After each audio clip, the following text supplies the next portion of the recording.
All right, I'm live again. Sorry about that, guys. I have no idea why my thing says there's sound, so I'm assuming it's working. Let's check it out this time. All right, I'm live. I can hear it, so I reckon it's working. There we go. Sorry about that, folks. Bloody hell, live streaming is just nothing but glitches sometimes. It's an absolute pain in the ass. Anyway, I don't know why it didn't work. I literally could see my voice moving the sound bar, but it decided, you know what? No, it's not going to work. So, howdy, folks. We got Mark's Naughty Guitars. How you going? I've just resent out the link for those who want to actually join the stream. We've got David. I am Chets. How are you, man? We've got T-Ball. Working good. Good stuff. Thanks, man. We've got David J. We've got Patty. Adrian Lynch, welcome. Chichero, is that how you pronounce that? I could be wrong. I know the C's are sort of pronounced like a ch sound. I could be wrong. Sorry about that, man. Simon B. Ahmad Kareem, how are you, man? 77 Stone Blues. Yeah, I have no idea what was going on. Nothing changed. All I did was restart the Google Hangout and start a new link, and it worked. So, Terry Bear, how are you, man? Now I can't hear you, mate. You're not working. Oh, sorry. I had the thing off. I was starting to wonder there for a second. I was like, it was saying I was the first one to show up, and I was like, that doesn't sound right. No, I had to close the whole thing down. It's really weird. I don't kind of get it. I was just saying, like, sometimes you have to. You know how you see the green bar as you talk? I could see that before, so I have no idea why it didn't work. But anyway. Well, I think Google's messing around and making their changes in these next few months also, too. So that might be a big factor into stuff as well, too.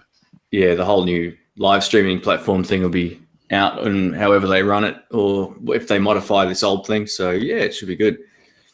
All right, who else we got here? Geez, we got a few people watching already. We got Dan and Arnold, Jose, David, Van. Wow, everybody's here. So Brian says, "Where's Steve?" Give him a minute. He's probably just checking. He's probably doing the same thing Terry just did.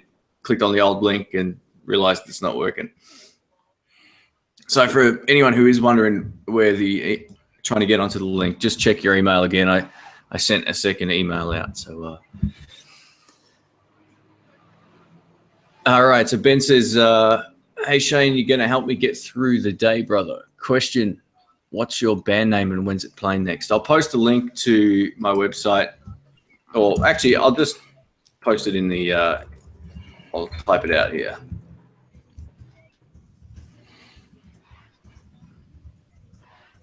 We have Mr. Dale Palmer joining us as well, too. Hello, cool. Dale. How's things, mate? What's happening? Not much. I posted a video yesterday on the Bayside, built from the Solo Music Gear guitar kit, or bass kit, cool. I guess you could say. And I got a nice compliment back from Matt, their sales guy, and he said that he's going to actually use the video in their showroom to show people how the kits turn out and how they sound in that. And I was like, oh, cool.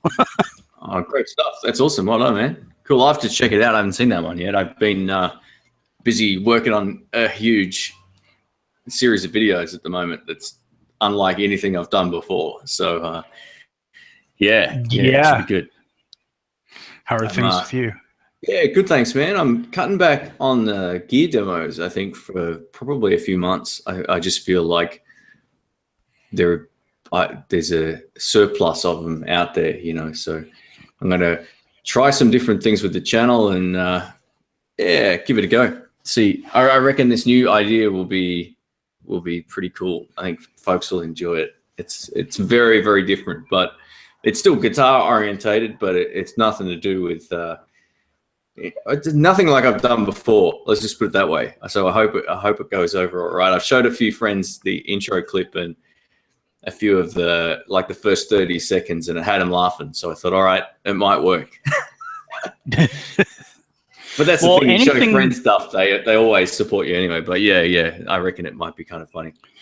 But I mean, the reality is for those of us, whether they're doing it, you know, in my case, it's just my channel is just a personal channel, and I'm just throwing stuff up. And you're Yeah. actually doing it more as a branded thing. But the challenge always is to always throw up different content or something interesting and new and fresh to draw people in. Yeah, So I mean, you're right. Yeah, that's the whatever hard you're part. going to do, it sounds like it'll be a good thing, whether it goes over or not. But I mean, you know, that's really all you can do. And also, as well as what you were saying too, there's tons of people that have a boatload of gear that they have to like demo. I know Pixie made his one video there just a few days ago, and he was going on he had to write down a paper list of all the things that he had.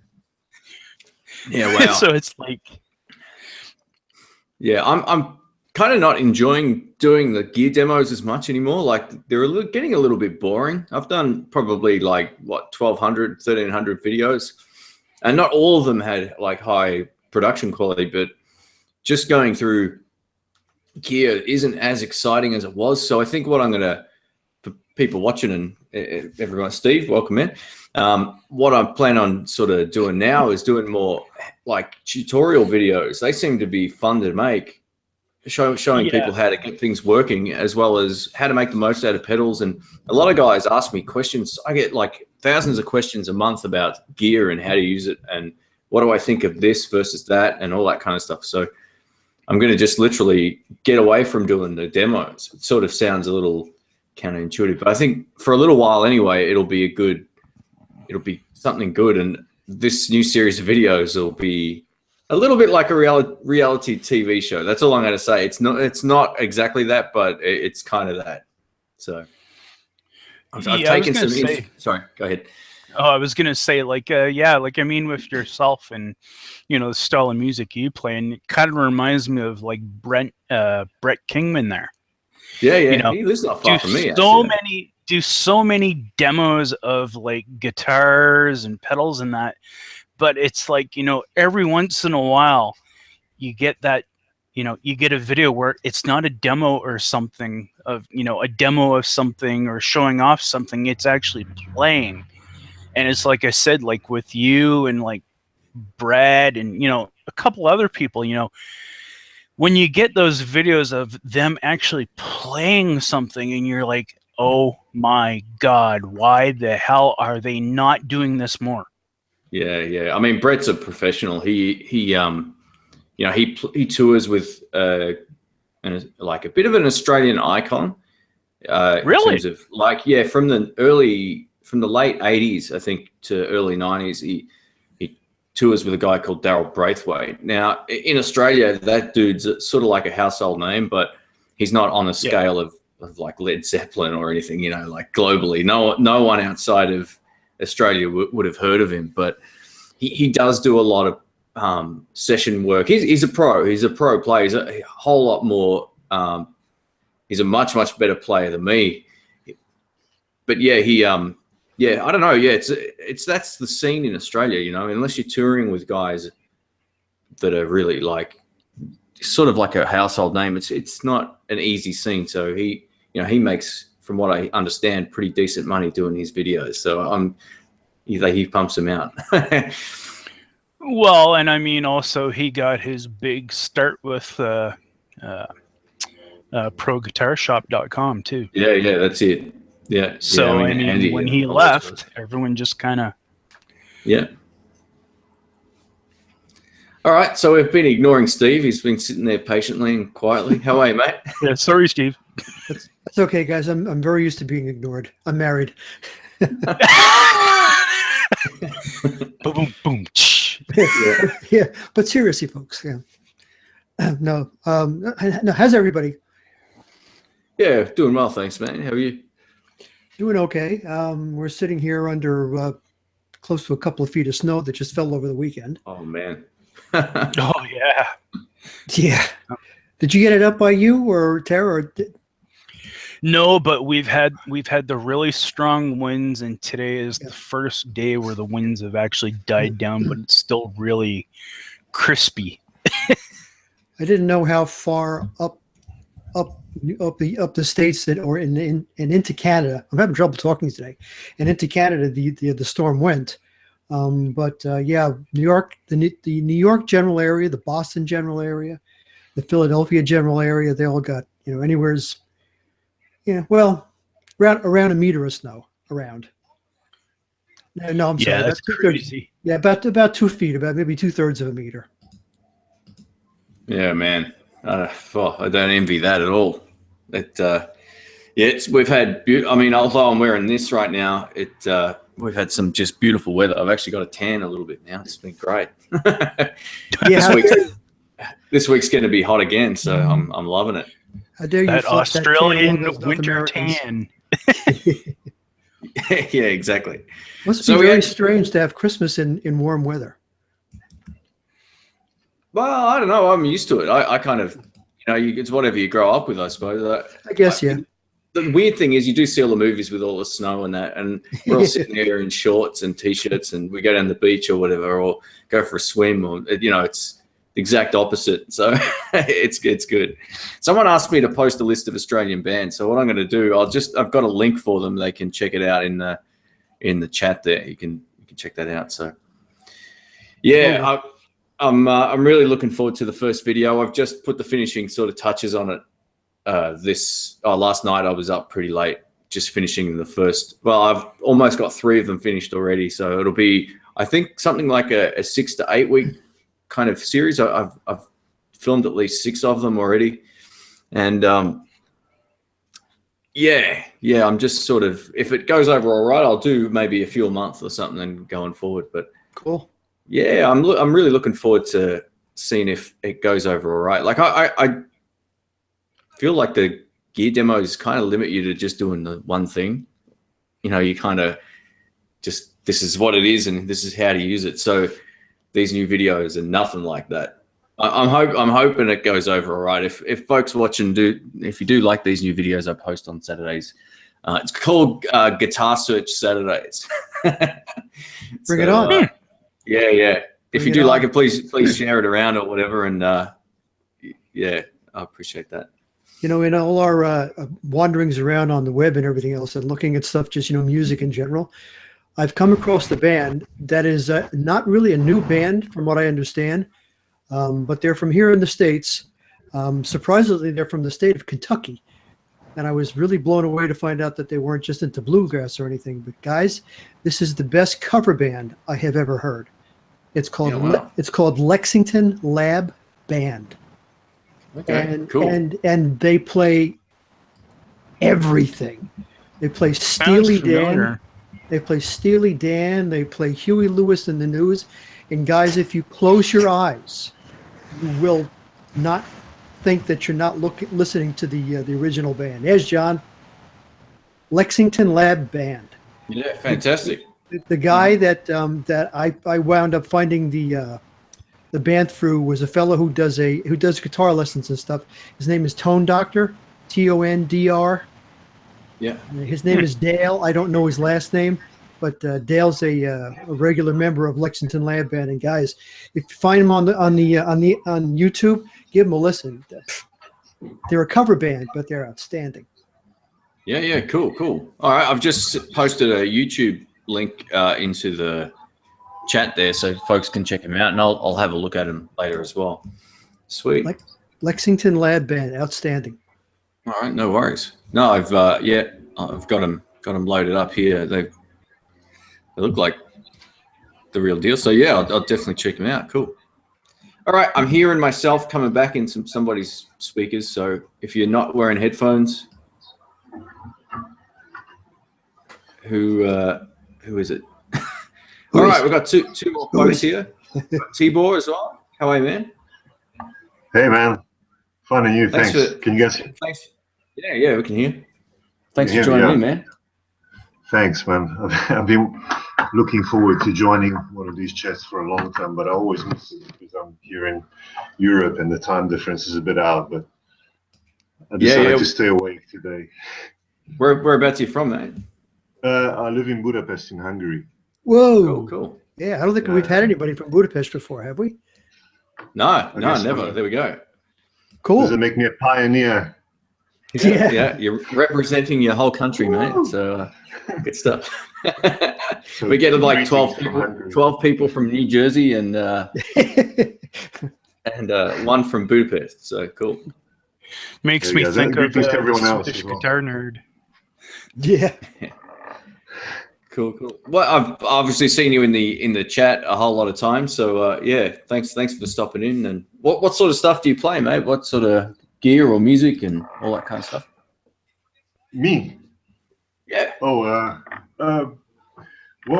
basically, I've been lucky enough to make a living solely from music for, Wow. it's just been 2 years actually in February.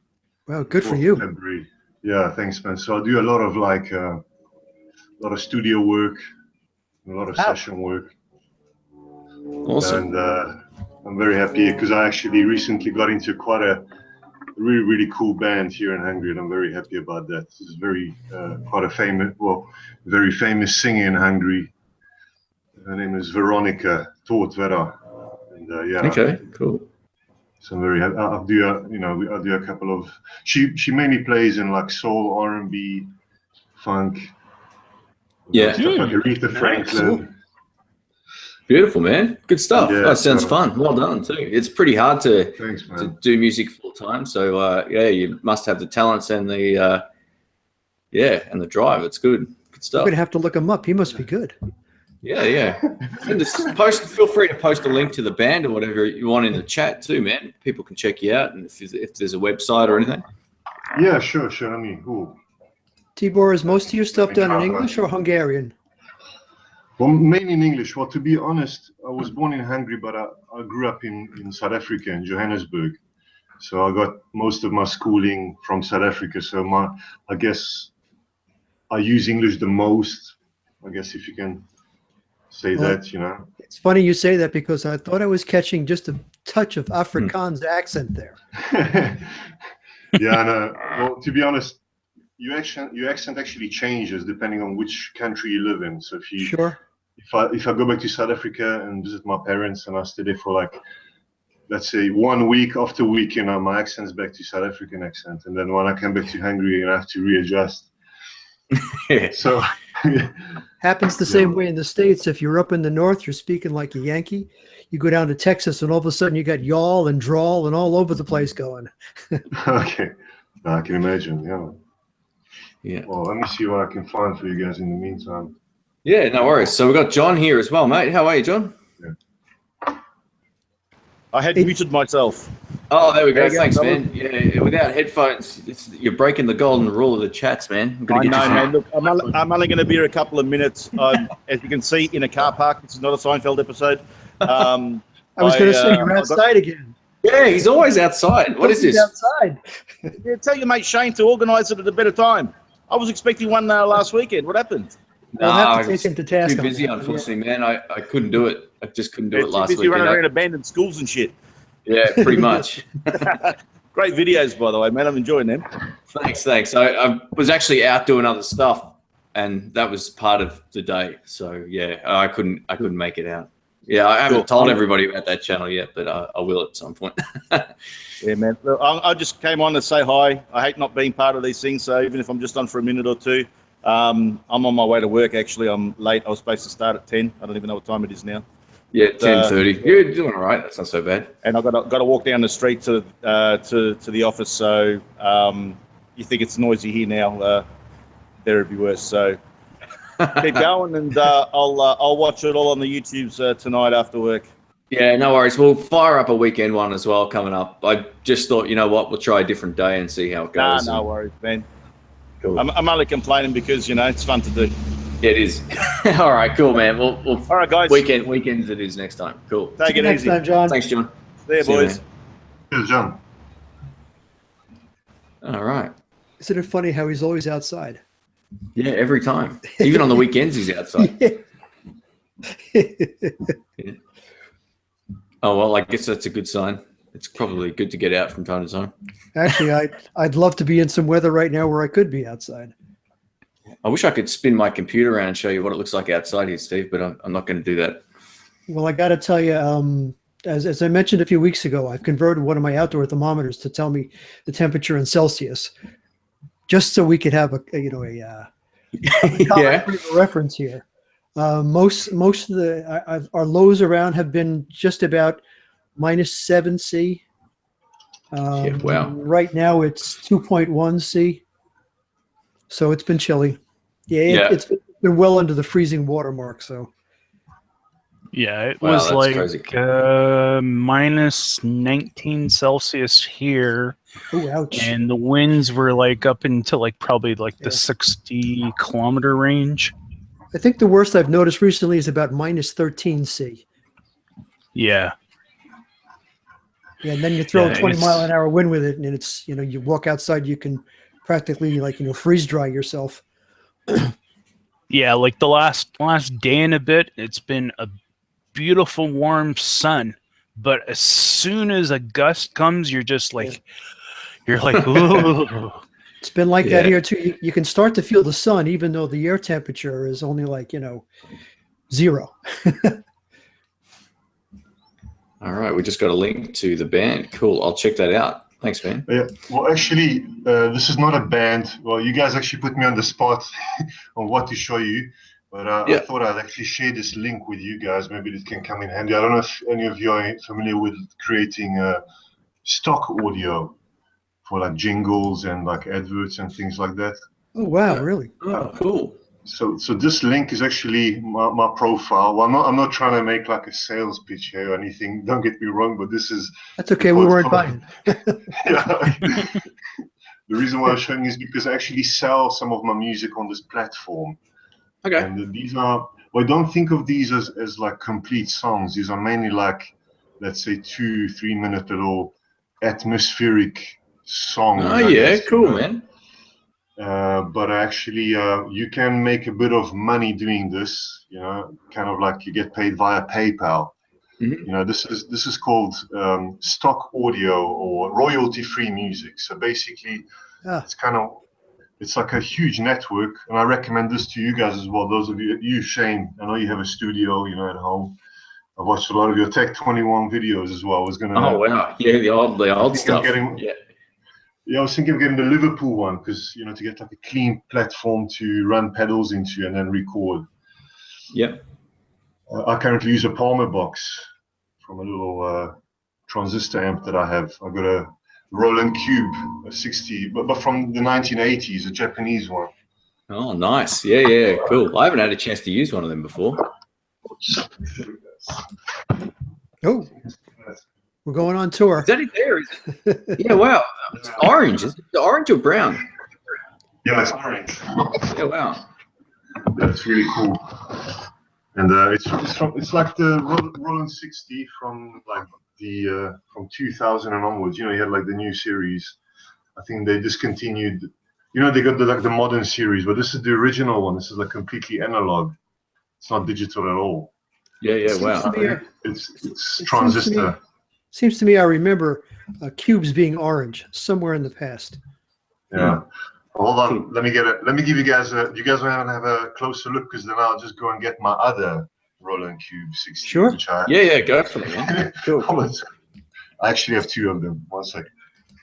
Speaking of amps, you might notice the dual bandit setup I got going on behind me. I do. I was just going to say, you're getting attacked by bandits or something. Got bilateral PVs there. The red stripe one's on this side, the one that everyone's seen a million times in the videos. I was at a secondhand store the other day and found a US one over here. So anyway, yeah, T-Ball's back, so we'll talk about that in a sec. So go for it, man. Nice amp, cool. Nice amp, man. Yeah, basically. Kind of awesome. Like, this was the original speaker. This was the one I use mainly when I go and do a gig, and the other one here I keep for my flat, because then I just, I have one for home. And how basically, big is the speaker keyboard?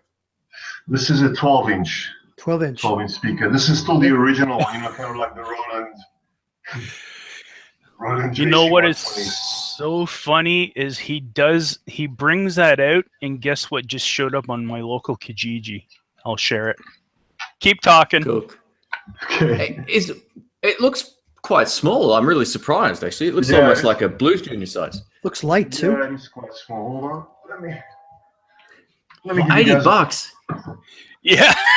Get it. I was saying that to myself, right? Like I was saying, what the heck? It's got a silver cap, and then Does it work? Tybor Wow. comes on, and it's the exact same amp. It's like, oh my god. Yeah, but I think this one's a 40-watt one, the one you have there. But those are still very cool. Randy Rose used to use one of those to warm up. Yeah, wow. Is that 80 Yeah, bucks that's- US, Canadian, or what? That's Canadian. Canadian, okay. It's like 40 bucks for us, That's a man. cool amp. Shane, That's like about Dude, that's- 60 American. That was brutal, dude. Nice, man. You got a... Is that a Fender? Yeah, it's a strap, but just to give you a comparison on the size. Oh, there we go. Yeah. Okay, so it's a bit taller than I thought it was, actually. It's a very butchered Fender. Yeah. But yeah. They take Yeah, a nice lick and stuff. keep on ticking. Ooh. It's Yeah, got the Damasio in the bridge there, I think. it's Yeah, got a very chopper nice. in the back. It's got a P90-esque Seymour Duncan Fat Cat in the neck. I really like this for kind of have the single coil sound. But what I've actually done, I put a push-pull as well. So regardless of where the selector position is, the selector switch is, if you pull this out, basically adds the bridge pickup in as well into the mix. So you can kind of have nice. like a pseudo telly-esque sound, on the telly on the bridge. Interesting. Yeah, very cool. Yeah, nice, man. Nice stuff. Yeah, those amps look great. I hear a lot of guys talk about... Guys, get one if you can. Yeah, I don't often see them anywhere in Australia. They've supposedly a mate of mine had one years ago, but yeah, they don't come up. So that's a sign that they must be actually pretty good. Hey, Shane, speaking of amps, don't you play your Blues Deluxe anymore? You become a PV guy all of a sudden. Man, I've been a PV guy for years. No. I play my Blues Deluxe. I still use it quite a lot. I haven't been playing much the last 4 weeks. I took a break really from playing out live. I just sort of needed to rekindle the fire for playing, I guess. And every now and then I just decide, you know what, time to take a break. I almost lost my calluses as well, but I've started clunking around on the guitar again the last couple of days. I always play, I played a little bit at home during that 4 weeks, but I didn't really, I don't know. I was just going through the motions a bit. I kind of needed to get the fire back for playing, and had a couple of weird experiences playing live that kind of put me off a bit, but Weird experiences? Do tell. Yeah. Oh, just attitudes, people you play with, and all that kind of stuff. It just sort of, some of the jam nights you go to tend to suck the soul out of your playing. Once you get to a decent or competent standard playing live, and you go to jams and they're really, really bad, sometimes they can actually turn you off playing, because you can't, like there's a saying, you can't push shit uphill kind of thing. So you're either. Sorry, go ahead, Shane. Oh, that's all right. No, go for it. I was going to say, you probably have the people that are the perfectionists and saying, no, you're playing that note like 1/2 step down, not right, blah, blah, blah. And then you probably got the other ones where on the other side, maybe you're the serious person and everyone else around you is maybe more kind of laxed and kind of so ho-hum. So yeah, I could see that. Yeah, it's just that, like, the standard has really dropped at one of the jams that I used to run a jam for ages, and we used to have a lot of great players turn up, and it was really good. And nearly every night you'd go, there was enough players there to make the night worthwhile. You could also throw, the rhythm sections, anything, and they'll basically be able to play along. And now we're kind of back to sort of like the guys at what I call clunkers. They can play just enough to do one particular type of thing, and it gets frustrating when you're trying to do anything other than what the one thing they can do. So yeah, I just thought, you know what, I'm gonna have a break. I'm not enjoying that. So I have been playing at home a little bit, but not doing a whole lot of playing out. So Yeah, when you do it a lot like yourself. Like, I mean, you definitely do have to take a break. Oh, that's it. I think that's why I want to do something different with the channel now, like, and still keep it guitar orientated, but have it so it's, yeah, just different, and I can do some more creative stuff with it. So that's the plan. Yeah, I've sort of got the fire in me to try some new things and see how it goes. If it doesn't work, doesn't work. But, you know, I have a feeling some of these new videos will be pretty popular. I hope so anyway. Well, do us a favor and stay out of those really creepy abandoned buildings. That won't make sense to a lot of people because I don't even promote that channel. Yeah, but, you know, you had it on the thing there, and, you know, I was watching you and what was your lady's name? Sarah. You're walking through that abandoned paper factory, I think it was. Yeah, the paper mill. Yeah. And you were sticking your head in some places, and I'm sitting over here on the other side of the world, going, Shane, get out of there! Don't stick your head. Oh, you idiot! Get out of there! I tell you what, when we went for those who are interested, it's a little off topic, but it's still kind of stuff that I do. I have another channel called Traversing the Forgotten. It's basically where we go to abandoned buildings, or I'll walk through tunnels, or you know, just go to different places, you know, abandoned schools, all that kind of stuff, just simply to do something totally different and something a little bit more exciting than sitting around at home filming guitar videos all day. So I wanted to do something a little bit different that would actually get me out of the house. And yeah, some of these places, literally there's, you know, 10 or 15 feet for those in the States, or 5 meters of light before it gets completely dark. Yeah. So I didn't bring any torches or flashlights or anything, so all I had was my phone, and we're trying to see. So, yeah, I've always liked those kind of videos. Like, I'm a huge horror fan, and I like scary movies, I guess, and all that kind of stuff. And I thought this might be actually kind of fun. And my friend Sarah's right into it as well. So we thought let's try making a few of these videos, and let's just go do something and film it and see if anything. See if I can edit it down later. And yeah, so I'm planning on hopefully doing maybe one every 2 or 3 weeks on that channel. So it's a bit of fun.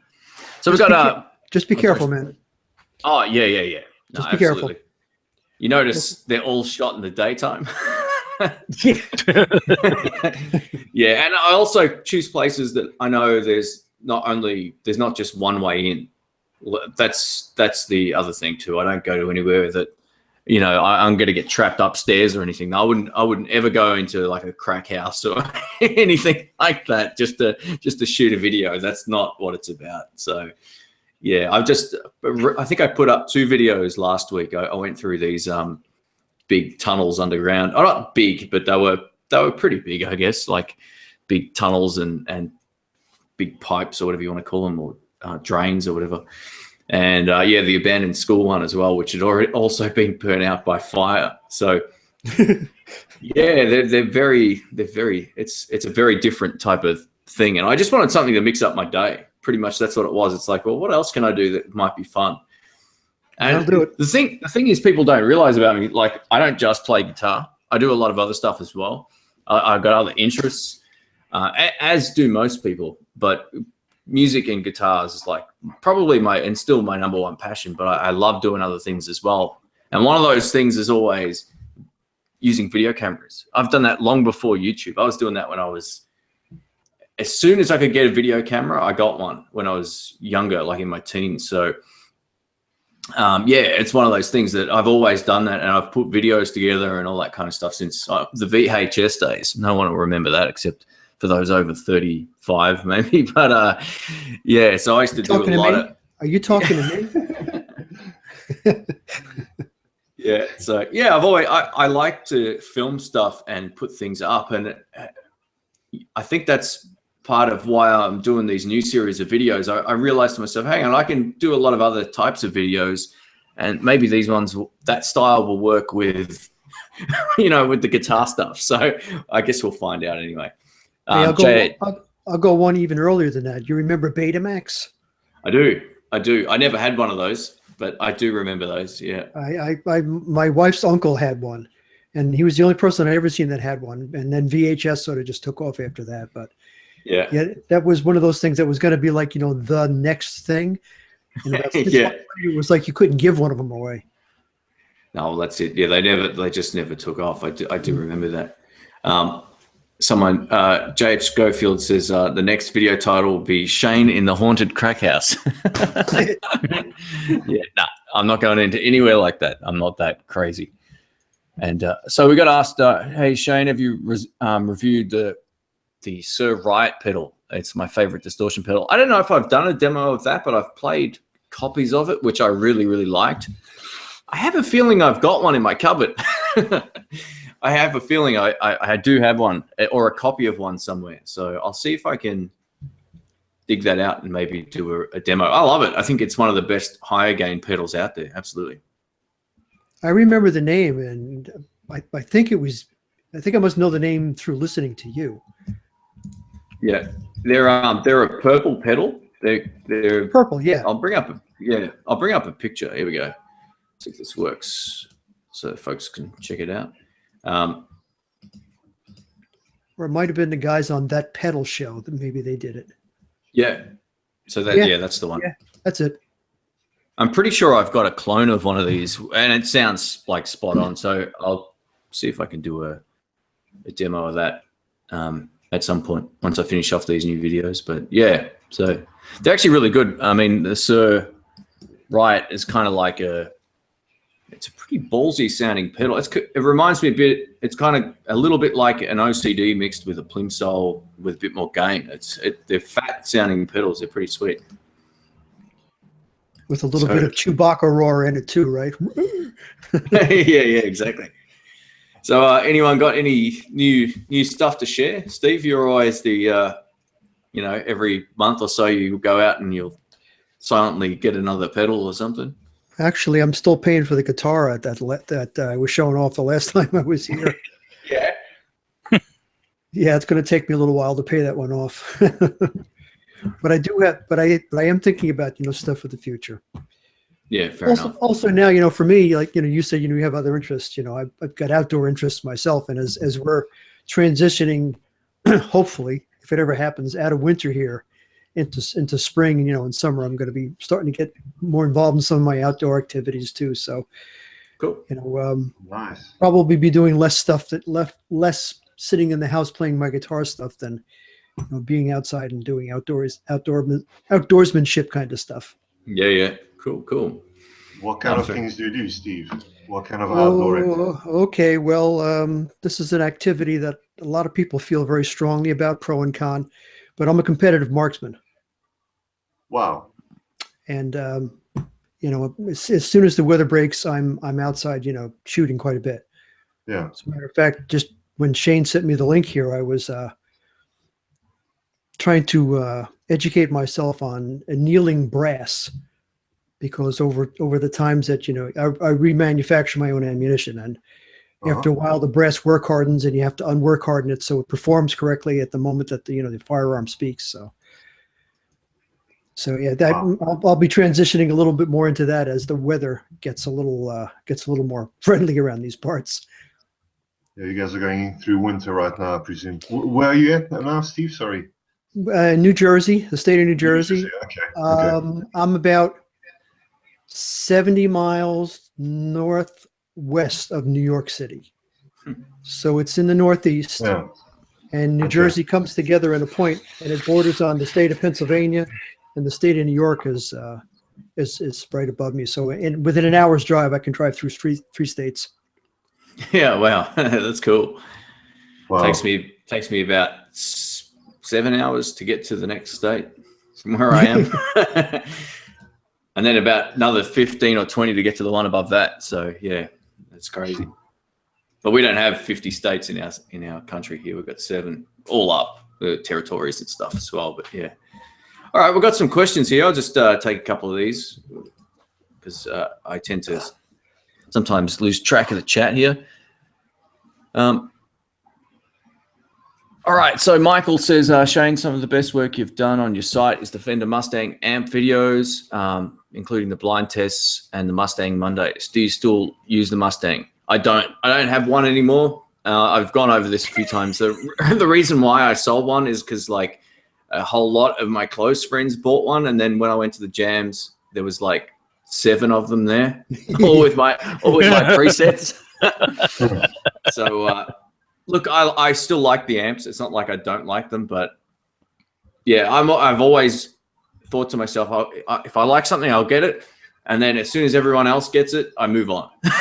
That's just the hipster that I am when it comes to that stuff. But You're a trailblazer.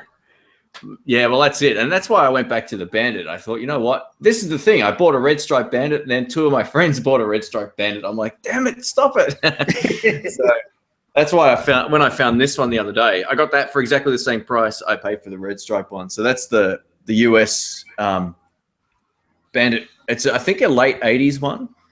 And it's US made, and it's got a Sheffield speaker in there. So, and the great thing about that one, the stock speaker sounds unreal. I got to say, it feels really like those Sheffields are so in demand because of how nice they sound. It's unbelievable. They sound as good as like an old Jensen or something that's been used, that it's warm. It's got all the nice harmonic sort of sounds, and it doesn't get too spiky in the high end. It sounds absolutely wild. It kind of makes me wonder why the hell Peavey gave up on them. Yeah, I don't know. They did. Maybe it was just a pricing thing. I'm not too sure why they did that. But yeah, I mean, the stock speaker in the newer Bandits isn't bad, but this sounds great. I'm really, you know what? I'd never seen one of these in a secondhand shop here ever until I saw it, and then I saw 2 within a week at different shops. So yeah, it's crazy. It's crazy. Yeah, it's the same as their Scorpion and Black Widow speakers are also really kick-ass too. Cool. I haven't had too much experience with those, but I have heard of them. That's cool. So someone asks, what's the best transparent overdrive pedal?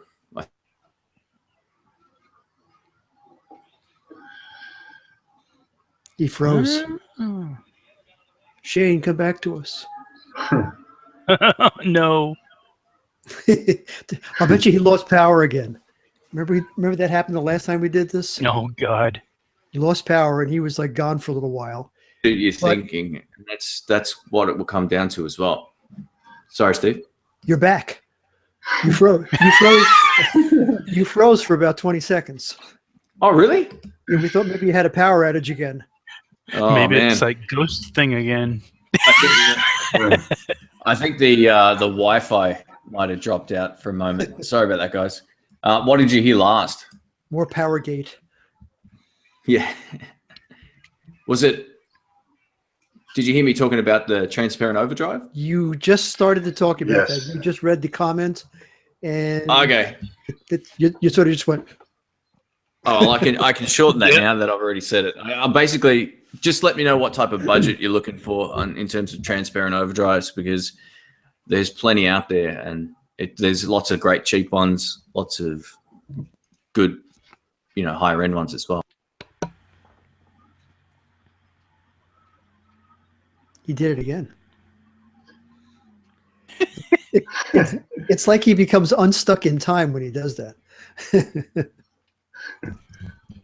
There he is again. Now this sucks. There's twins. You got a doppelganger. That's really weird. How do you do that? There we go. Hopefully. Yeah, it seems to be okay. So I don't know what's going on with that. Anyway, it's one of those days. What's that? Sorry. Last time we talked. Hot weather in Australia. Yeah. Shane, last time we talked, you were mentioning about Google was giving up on the Hangouts. Yeah. Anything new on that, or any further developments? It's funny you mentioned that, because as I just got kicked and rejoined, I just saw this app will no longer work after April 2017. So from what I hear, there's going to be a platform to replace this that doesn't get as easily exploited. Because remember those times we had the spammers and those junk accounts. There was no way to really remove them once they get the link. They could just sort of hack the system. So this is actually pretty. Google Plus Hangouts is actually older than what I think we're aware of, and they haven't done anything to it for a long time. So they're basically trying to, I think, overhaul the whole system. So we'll still be able to do the Hangouts, from what I understand, but it'll be called something else. It'll probably be called YouTube something, or I don't know. I'm not really too sure yet. YouTube, not Hangouts. Yeah, YouTube. Yeah, I don't know. It's weird. YouTube Prime. Hey, that's a good name. There you go. Make him pay the royalties for it, Tara. Yeah, that's it. Prime Hangout. Just want to take a second to wish Ahmed congratulations on finally finding himself a left-handed Gibson Les Paul. Did he really? Oh, wow, cool. Did he post it in the chat there, or? Yeah. Congratulations. Which one did he get? Here we go. Yeah, so 2017 Gibson Les Paul T Gold Top from Southpaw Guitars. Awesome stuff. I missed that. That's right where I got disconnected. Yeah, beautiful stuff.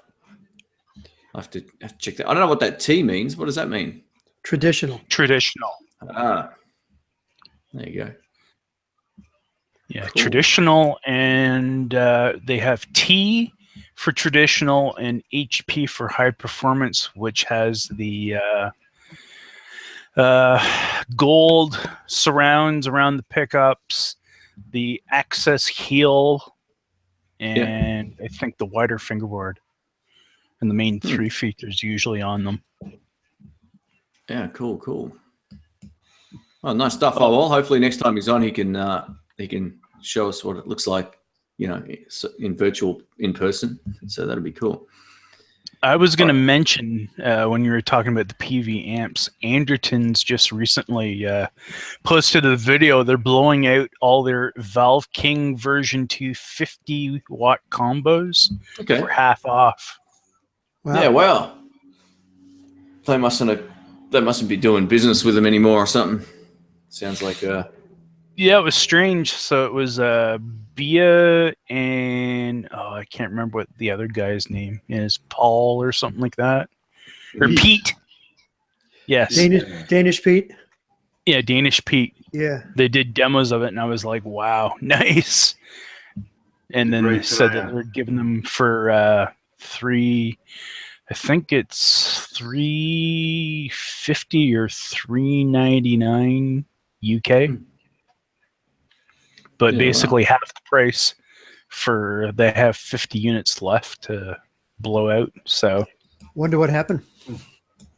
Yeah, I don't know. Those Valve King amps aren't expensive here anyway. You can pick them up for $400 in Australia. The new ones, the version 2s. Oh, I don't know about what version they are. Yeah, this was going back a few years, so maybe not. But I had a version 1, and it was like I said.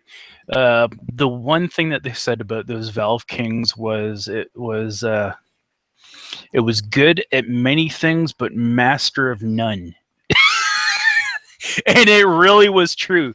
The clean channel was really nice. The bright switch wasn't too bad on the clean channel, and then when you went to the dirty channel, it did everything from light gainy stuff to like early, you might as well say 80s metal-esque type of things, but nothing like I was saying. It wasn't the master of anything. It was just good at this setting, good at this setting, good at this setting, but nothing like, blow your head away. And I actually got rid of it. Yeah, well, that's so one thing about PV. They try to sometimes cram too much into one amp. Anyway, sorry, I cut you off. Yeah, keep going. No, that's fine. Yeah. I was just saying, I mean, that was the big thing with the Valve King ones, was that they weren't, super, it was a mishmash type of thing. But the Valve King 2, though, they did get it working right, and it is actually a pretty versatile, nice amp for an all-tube amp. Yeah, nice. Sounds like a Mustang, master of jack of all trades, master of none. Yep. That was the only thing I didn't like about my Mustang 3. It sounded a little bit like this, a little bit like that, and you can get, you could shake out a number of tones, but it didn't have any tone of its own, which after a while I just thought as odd. Yeah, I guess that's the thing with digital, modeling amps. Even the Kemper's like that. You pay top dollar for a Kemper, it doesn't have its own sound. You're buying it for it to sound like other amps, and you might as well just go get that amp for the price they're trying to charge for the Kemper anyway. I reckon they're just an absolute cork sniffers version of the Fender Mustang. I reckon the Kemper's the biggest waste of money I've ever seen. I can't believe people drop, here in Australia, $3,000 to $4,000 on these things. Ouch! Oh my God, no! Absolute Fender Mustang. I don't see any benefit to it over a Fender Mustang. It's not built well in terms of movability. You can't take it to a gig and go, okay, this thing's going to be safe. You have to buy a case for it or a bag. I don't know about the Kempers, man. I really feel like they're the biggest waste of money. And anyone who owns like good quality amps, like I have a friend who owns a Kemper. I have a friend who has some of the best amps I've ever seen. 9 out of 10 times, what's he taking to a gig? An actual amp. So I don't know, man. I have this thing about Kempers. I reckon they're overpriced, overrated. The only difference is it can model other amps that it doesn't, or the Mustang gives you, say, 50 amps or 30 amps, however many's in there, that they've already modeled, that are built into the thing, and you can't just go ahead and copy another amp. That's the downside of it. But Kempers, man, I just feel like they're the same thing, except you got to do the work. Like what's the point? Anyway. Kind of reminds me of the recent video I seen for the Boss Katana. Yeah. And they were demoing it, and I'm like looking at them like going, so Boss is putting out something that PV has put out for a long time now. Line 6 has put out for a long time now, blah, blah, blah. Marshall, even the latest, and even their interpretation of it isn't super great either, their modeling. Yeah, I called the Marshall the Fender Mustang 3 years too late. Yeah. Like pretty much it. Yeah, pretty much, except it's got all the... If you're a Marshall fan, obviously go for the Marshall one. If you're a Fender fan, each of the companies will model their own stuff better than their other companies. That's just the way it is. You wouldn't buy a Fender Mustang and use it, on the most part, with a non-Fender amp emulator.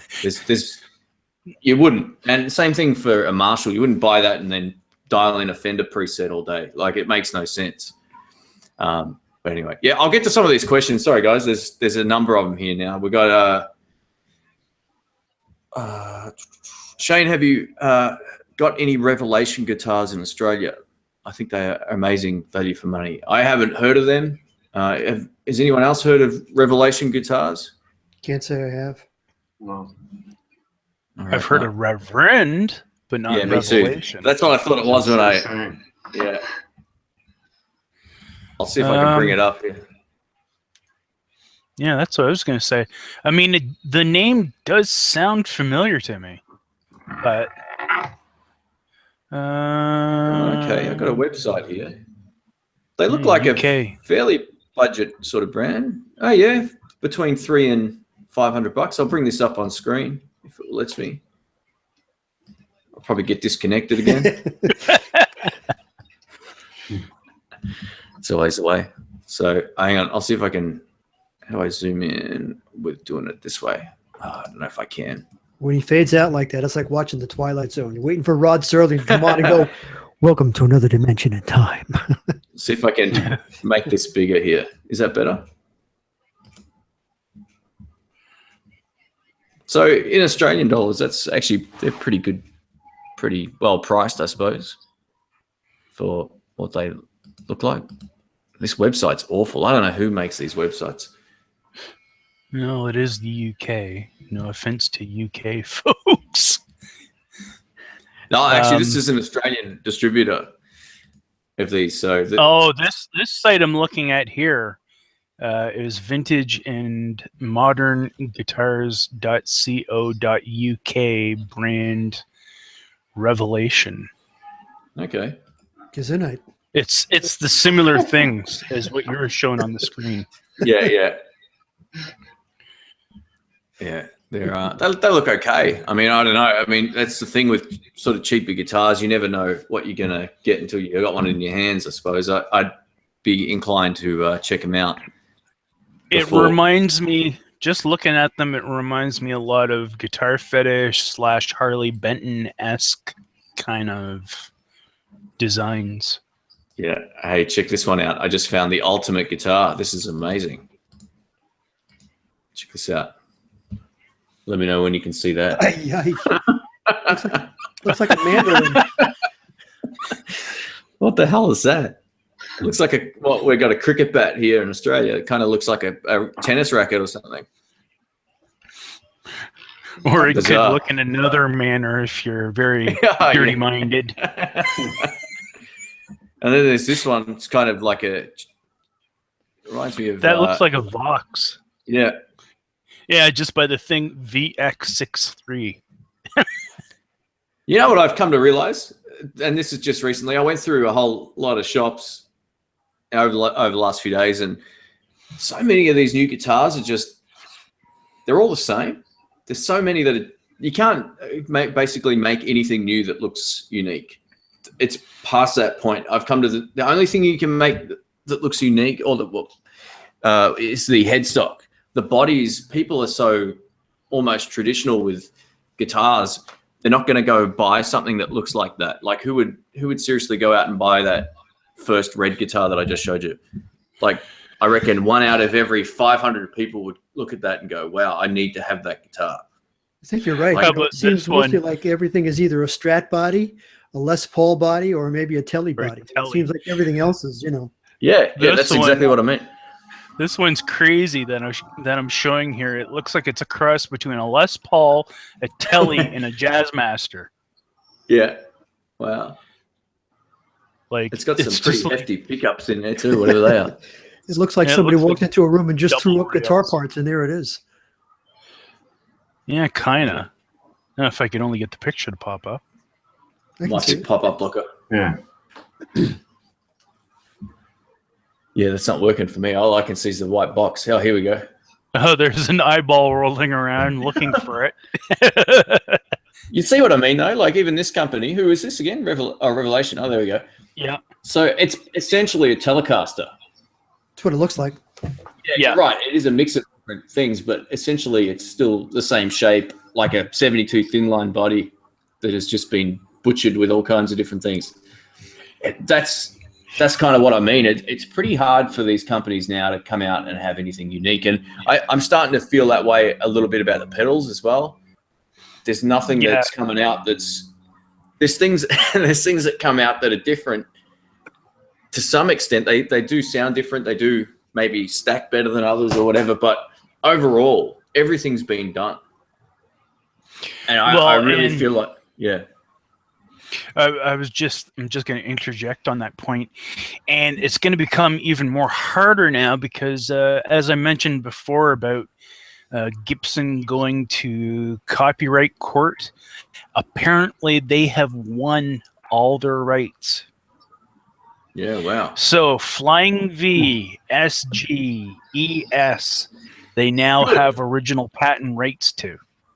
Good. That should be how it is, I reckon. Like, that's one thing I was thinking about the other day. I saw a brand called Kramer, which, their new guitars are essentially like a one pickup Strat. That's what it looks like. It looks like a one pickup Strat, maybe with a humbucker type pickup in the bridge, but it was a Strat body with a weird headstock. I thought to myself, this has got to piss these companies off that everyone can just literally. I know their headstocks were always patented, but not the body shapes. And I always thought to myself, that sucks for these companies, man. There should be some sort of rule about just blatantly copying shapes. I mean, I know I'm a huge advocate of Tokai guitars, but I still feel good that Gibson have been able to, actually do something with that. I kind of feel like it's necessity for two reasons. One, to keep their product maybe original for whatever they make, and same with Fender, whatever. But also, what was I going to say? To basically for people to come up with something new, and slight, variations. I'm looking at a guitar that's a copy of a 335. If I didn't see the headstock where it said Revelation, I would just go, well, it's a 335. Just looking at it. So it'd be good for some of these companies to actually get their own kind of vibe out there rather than just copying the big 3 or 4. You know, the Tele Strat, like Les Paul. Ivan is Artcore, how they have the 335 style, except they actually have the horns at the top a little bit more kind of smaller, which a lot of people say actually is a lot more comfortable than a 335. Yeah. Well, that's like those 339s. They're like a smaller version of a 335. They're supposed to be great to play too. I haven't ever seen a lefty anywhere. So it looks like Ryan is joined us as well. Our 51 no-caster friend. How are you, mate? Yeah. Can you hear me? I was just going to say. Yeah. Yeah, we can. We can hear. What was that? What were you saying there, Terry?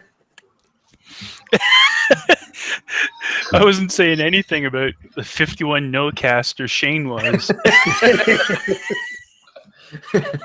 was a 52-53 hybrid. Oh, there we go. Yeah, that's right. Oh, just like the red Lucille behind you. Yeah, that's a real 335. Yeah, wow.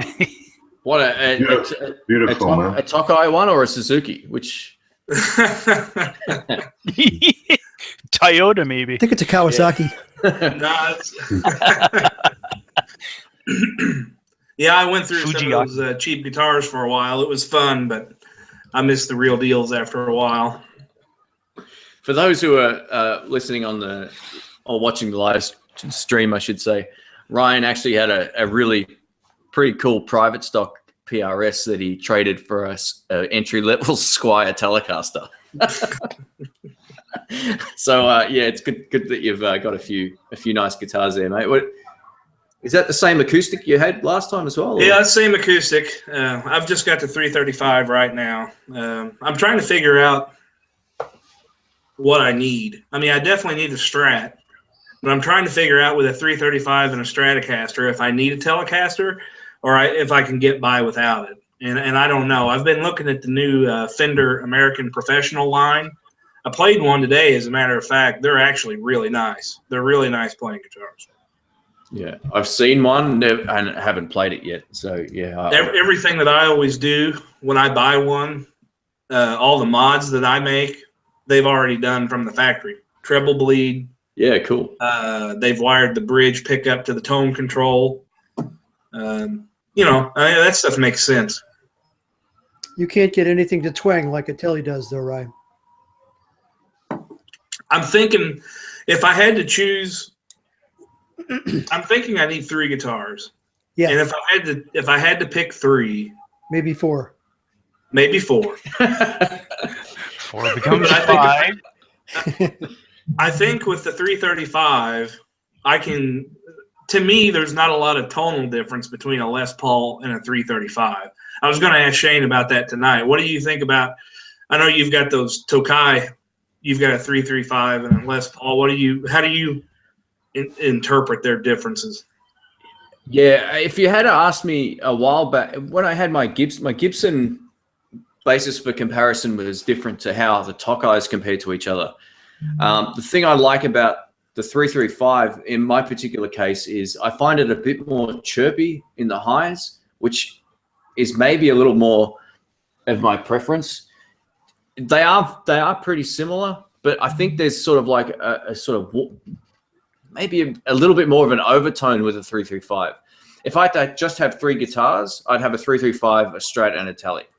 Not in those orders. Not in that order. I would take my Tele first, my 335 probably second, and then my Strat. That would be the order. Well, that's why I said 4 guitars, because I was adding to that a Les Paul. Yeah, that's what I was going to say. That was awesome. Probably the base. I got mine right next to me at the moment. But yeah, I find the neck pickups on the Les Paul not, and that's just this particular guitar, not as chirpy as the 335. I actually like the bite. It's got a bit more clarity for some reason. It might just be these pickups. I don't know. But yeah, that's just my experience. Everyone might be able to chip in and you know, in the chat as well. To me, there's a lot more similarity between a Les Paul and a 335 than there would be between a Stratocaster and a Telecaster. I mean, those are two completely different things, where a Les Paul and a 335 are pretty close to me.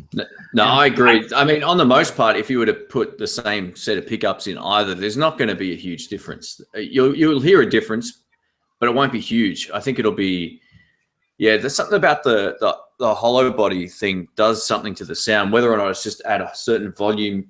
You know, one thing a lot of guys don't realize, on a 335, if you're up really loud and you hit certain notes, you feel air coming in and out of the holes on your arm.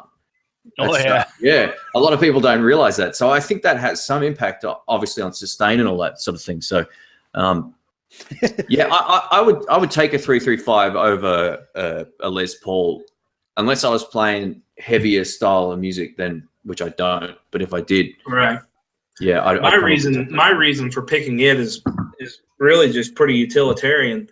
I find the double cutaway neck joint on a 335 a lot easier to play than the Les Paul style neck joint. It just gets in my way more. But you're going to have to be careful not to get sucked into the F hole then when you're playing really loud, you know? like standing in front of a jet engine intake, you know? Then you go. That almost sounded like a really dirty joke, Steve. I don't know if anyone else thought about that, but yeah, I was like, "What the hell?" Well, I know you were still chuckling over the nut sauce from we talked about a few months back. It's funny actually that Ryan mentions what he did, because it was something that I was thinking about lately. You know, really, what it comes down to is it really the name on the headstock, or is it more actually the guitar shape that attracts someone to it and makes it easier for them to play? I mean, for example, if you played every single type of guitar, you know, is there one that you're going to be specifically going to? Like, for example, I guess with Steve, Strats. So, like, for example, like if he loves the Strat body style, what's to stop him from getting a Strat with two humbuckers, a Strat with P90s or whatever, you know what I mean? And, you know, it doesn't matter what's on the headstock. No, I reckon you could be right. Yeah, absolutely. I think it also comes down to, yeah, like you said, what feels best on. I've never felt at home on an SG.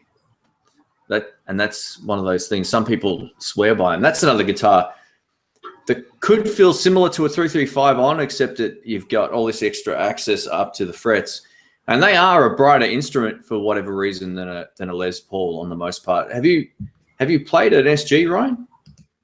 Oh yeah. I've had one at one point in time. I liked them for the easy access, and I liked them because they're thinner than a Les Paul. They're really light guitars. Yeah, I liked mine. I don't have a problem. With an SG at all. But if I'm only going to own one Gibson, it's going to be a 335. Let's hear from T-Bone. There's the guitar with the easiest fret access. Yeah.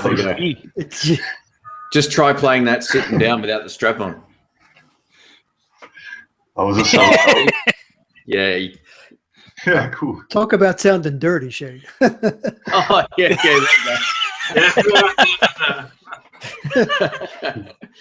I started something now. What do you got in your hands there, man? T-Ball, what do you got? T-Ball, what are you showing us, man? Oh, yeah. I just wanted to show you guys that, you guys talked about SGs and Les Pauls. Oh, nice. I have this Yamaha SG. I don't know if any of you guys know SG. Yeah. Those I hear are really good. This is the SG 1000. I like the color. Yeah, I like it as well. Actually, I wanted to buy a Les Paul when I was in South Africa about maybe 4 years ago. I went to a shop. There's a place called Music Connection on Jan Smuts Avenue. It's like Johannesburg. It's it's the best. It's one of my favorite guitar shops. And there you had it's like a huge warehouse. You walk in and they have like mainly guitars, but they've got like a big bass guitar section as well. Anyway, there's like a little room in the back which has like a glass. Well, you need a key to get in basically, because you get all these like old and vintage Gibsons like hanging from the walls, and it was like a lot of like Les Pauls ranging from the 60s basically to like 2012, or I don't know when I went to. Basically, I tried a lot of them, and they all sounded amazing. But in the end, I spotted this guitar in this other shop, and I thought I'll give this one a try, and I like this one even better. Yeah, it sounded like it kind of sounds like a Les Paul. So actually, I was going to recommend these to you, Shane. I remember when you were back in the day, you were looking for like a Les Paul, and you just started to get the hang of like Tokai Les Pauls. I was going to write like, hey Shane, you should try a Yamaha SG, because it's more of a Les Paul, I guess. It's also pretty heavy, you know. I absolutely love those good. I love those guitars. I've got two of my friends have different versions of them. I think it may be a 600 or something. It's a 600 model number, and one of my friends has got like the Santana one as well. Yeah. And they're old. They're like, I think one of them's from the 70s. The other one might be a bit newer, but I'm not 100% certain. But some of the best tone my friend Brian that I play with has ever had is with that guitar. They sing. I've never seen a left-handed one anywhere. Never. Yeah, this is why I hesitated on telling you, because I wasn't sure if there was a left-handed version. I was going to write here, but then I thought, oh wait, Shane needs a left-handed one. Hold on. Yeah, I'm at the mercy of what's around, unfortunately. And I've never, if I did see one of those, I'd seriously consider it, because, like I said, some of the best tone I've ever heard is with one of those guitars. I think they look beautiful as well. They really do. Well, the reality is, with the way it's cut, you could probably just flip it upside down, anyways. Yeah, I don't like doing that, man. There's something about doing that I don't like. Don't want to copy Hendrix? Yeah, I mean, no. We all know you try to do something original. I'd rather do something original that sucks than just try to copy someone else. That's my theory. Shane, when you first started playing guitar, did you start out right-handed and then figured, that you started left-handed? Yeah, when I was in primary school, like probably grade 6 or 6th grade or whatever, I got given an acoustic guitar from my parents. It was like a nylon string one, which I still have over here. And I picked it up and I went left-handed straight away. And I was like, oh, hang on. And they looked at me. My mum used to play guitar, and she looked at me and she went, oh, I'm going to have to restring this. So that's the only guitar. With nylon string guitars, it really doesn't make any difference which way up they are. They're kind of, there's no pickup system or controls or anything. So for that, it didn't matter. I've always been right-handed, even up until about, 5 or 7 years into playing. People in shops were always like, oh, why don't you just play right-handed? I'm like, why don't you just write with your left hand? I know a lot of guys like Clapton's left-handed, Mark Knopfler's left-handed, but they play guitar right-handed. But supposedly, like they wouldn't do that these days, because the option of lefties is actually, they're available. You can get them. So yeah. Anyway, so no, I've always just gone for my natural instinct in terms of whichever way kids air guitar or whatever, that's the way that they should play. And it's funny you mentioned though that two of the best guitarists that have ever picked a guitar up, are playing it, on the other side. yeah, exactly. Playing it flipped over from their perspective. Yeah, there's probably a lot more than those, but they're the ones that I can think of off the top of my head. Yeah. Sorry, right? Yeah, somebody in the chat there says, David Elliott says he's usually a Gibson player, but he's thinking about buying an Epiphone Casino. He wants to go after something a little different than what he's used to, and he want to know if anybody had any opinions. I've never played a Casino, so. All right, this is probably going to sway him into buying one. The single best blues tone I've heard in person, give or take, like just straight Chicago blues tone, was with one of those Epiphone Casinos through a Laney 210 amp. I reckon they're great. If I find a lefty, I'd be highly tempted to buy one. Does that guitar have P90s in it, Shane? Yeah, it does. Yes. Yeah. I'll bring it up on the screen here too. We'll check it out. Like a 335 of P90s. Check out a guy called Gary Clark Jr. I'm sure you guys have heard of him before. He plays a Casino. Yeah, yeah, he's a monster player. They're really great. The thing I would suggest to I've forgotten the guy's name. Sorry, who asked the question. But if you're playing blues, you're gonna love it. If you're playing, maybe classic rock, you'll probably love it as well. But they're not like a high gain. I wouldn't go throwing them through like a metal zone or anything like that. That's not. They're a great blues guitar. There's no doubt about that. So I'll share this here.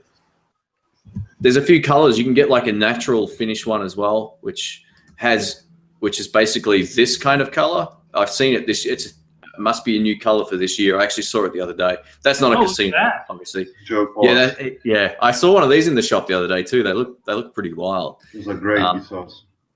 I got to say, Epiphone's new guitars, their new range is unreal. I got to play a left-handed, bog standard Epiphone Les Paul the other day, and no joke, it's as good as it felt just as good as my Japanese Tokai. I've never said that before, but they're really, really good.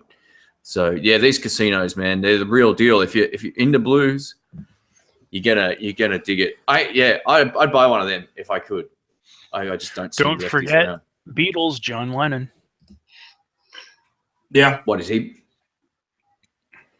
You're right. Yeah, okay, far out. Yep. And there's another dude that plays one as well. I went and saw him when he opened for Buddy Guy, and his name slipped my mind. Anyway, it might come to me. But yeah, there's dudes out there playing them, but they're great. A mate of mine had one. Like I said, some of the best straight blues tone with no pedals.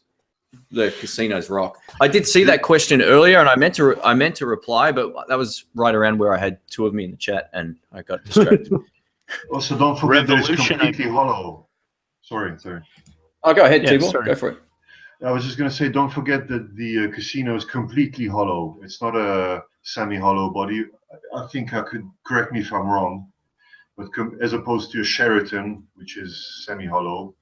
Yeah. Like the middle block, center block down the middle. That long block down the middle, yeah. I think the casino doesn't have this. I think the casino is completely hollow, but I could be wrong. Yeah, it might be right. Yeah, I'm not too sure, to be honest. Yeah. Just to back up Shane's theory of not plugging it to a metal zone and playing it full blast might not be the best idea. Yeah. Any of these sort of, they're like the BB King guitar that's completely hollow. That thing feeds back like a mofo as well. So you got to just be cautious and not having too much gain going through it, and you should be fine. So, and sometimes it's also. Go ahead, Terry. Sorry, man. I was all right. You go. Yeah, I was just going to say it can also be a volume proximity to your amp thing that can give you feedback as well. So if you're up really loud and you're standing like, a few centimeters away from your amp, you might have some problems with feedback as well. But if you're standing at a regular meter or so away from your amp or more, you shouldn't have any problems. That'll sound great. Sorry, Terry, go ahead. I was going to mention Beatles Revolution, Casino with Fuzz. Yeah. Yeah. Okay. Is that what that was? There's a lot of guys. Oh, wait. I'm hearing it in my ear right now. I'm hearing that Casino with Fuzz. Really? Yeah. A lot of folks in the chat right now are talking about the new Digitech Freak Out pedal. Have you guys seen that thing? No. It creates. I have. It creates feedback. Oh, yeah. I know the one you're talking about. Yeah, sorry, I haven't seen this. Go ahead. It creates feedback. It's a cool pedal, but if you like that, for those in the chat, if you like that, I would encourage you to take a look. Years ago, Fender put out a pedal called the what was it called? The Runaway? I thought it was the Feedbacker. Let me see if I can find that thing, because it was like a wah pedal.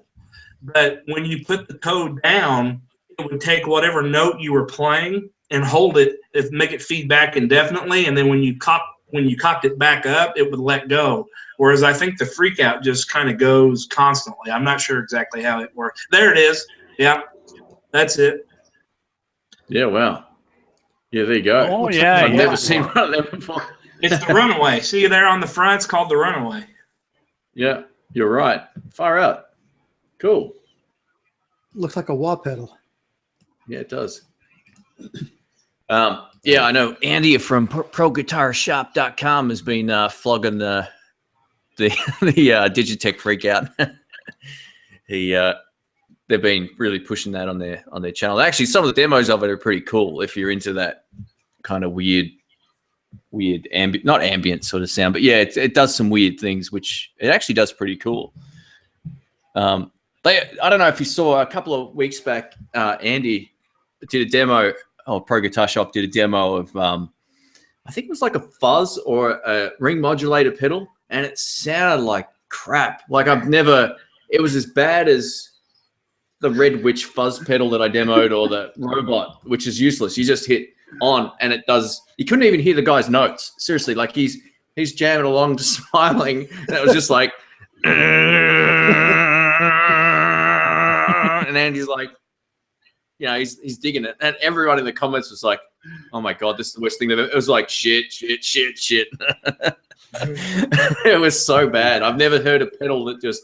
Well, I've only heard one other pedal that takes away all of your playing and just replaces it with garbage, and that was one of them. I can't remember what it was called. I saw it on Instagram. I thought that's what a ring modulator did. It just made whatever you're doing sound like garbage. Yeah, pretty much. What's the musical purpose of those pedals? I've never understood ring modulators at all. Like, I just don't get it. Listen to Tribal Tech. Kind of remind me of the DoD grunge pedal for when you want to distort everything that it doesn't make anything out to be something. Just add more gain to it so it just draws it all out and breaks it all up. Yeah, sounds like it's a candidate for your DJ pedal video you did a few months back. Oh, yeah, all the weird and strange noises. Yeah, they just made weird noises through a fault of building or the fault of the production process, but this particular pedal, they designed it to do that. That's the worst part. I can't remember what it's called, but it was on their Instagram maybe about a week ago. So if you check it. I follow them on Instagram, but if you follow them and go back a few weeks or maybe a week or so, you'll see it, and all the comments were hilarious. Like, even I commented on it. I'm like, this is the worst thing I've ever heard. with a like die laughing smiley face kind of thing. So yeah, there's some crap out there. I reckon ring modulators are probably the most worthless piece of engineering tech in any industry, in any platform. Name one thing that's worse than a ring modulator. It's the future. I don't know, guys. I don't know if you've ever heard of a band called Tribal Tech. The famous guitar player Scott Henderson plays in the band Tribal Tech. It's like a jazz fusion band, you know, jazz rock band from like the 80s. But I recommend you guys check this out. If you want to hear someone use the ring modulator correctly, then check out a guy called Scott Henderson. So there's one guy in the history of music that actually knows how to use these things properly. That's awesome. No. I'll have to check it out. Tribal Tech, yeah. Check it out. I've heard the name. I can't say I've ever heard the music, but I've heard the name somewhere. Yeah. He's a very good guitar player. There's quite a bit of stuff on YouTube. I just punched them in, so yeah, you'll definitely be able to.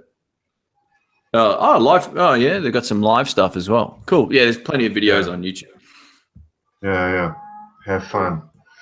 Yeah, awesome. Let me check the comments here, guys. I haven't been following along too well here. Dale Palmer says, "Be careful how you wave that V around, Terry, when you were take an eye out with that thing, mate." Don't run with it. Terry, you refinished that guitar, right? Yep. How's it holding up? Hasn't fallen apart.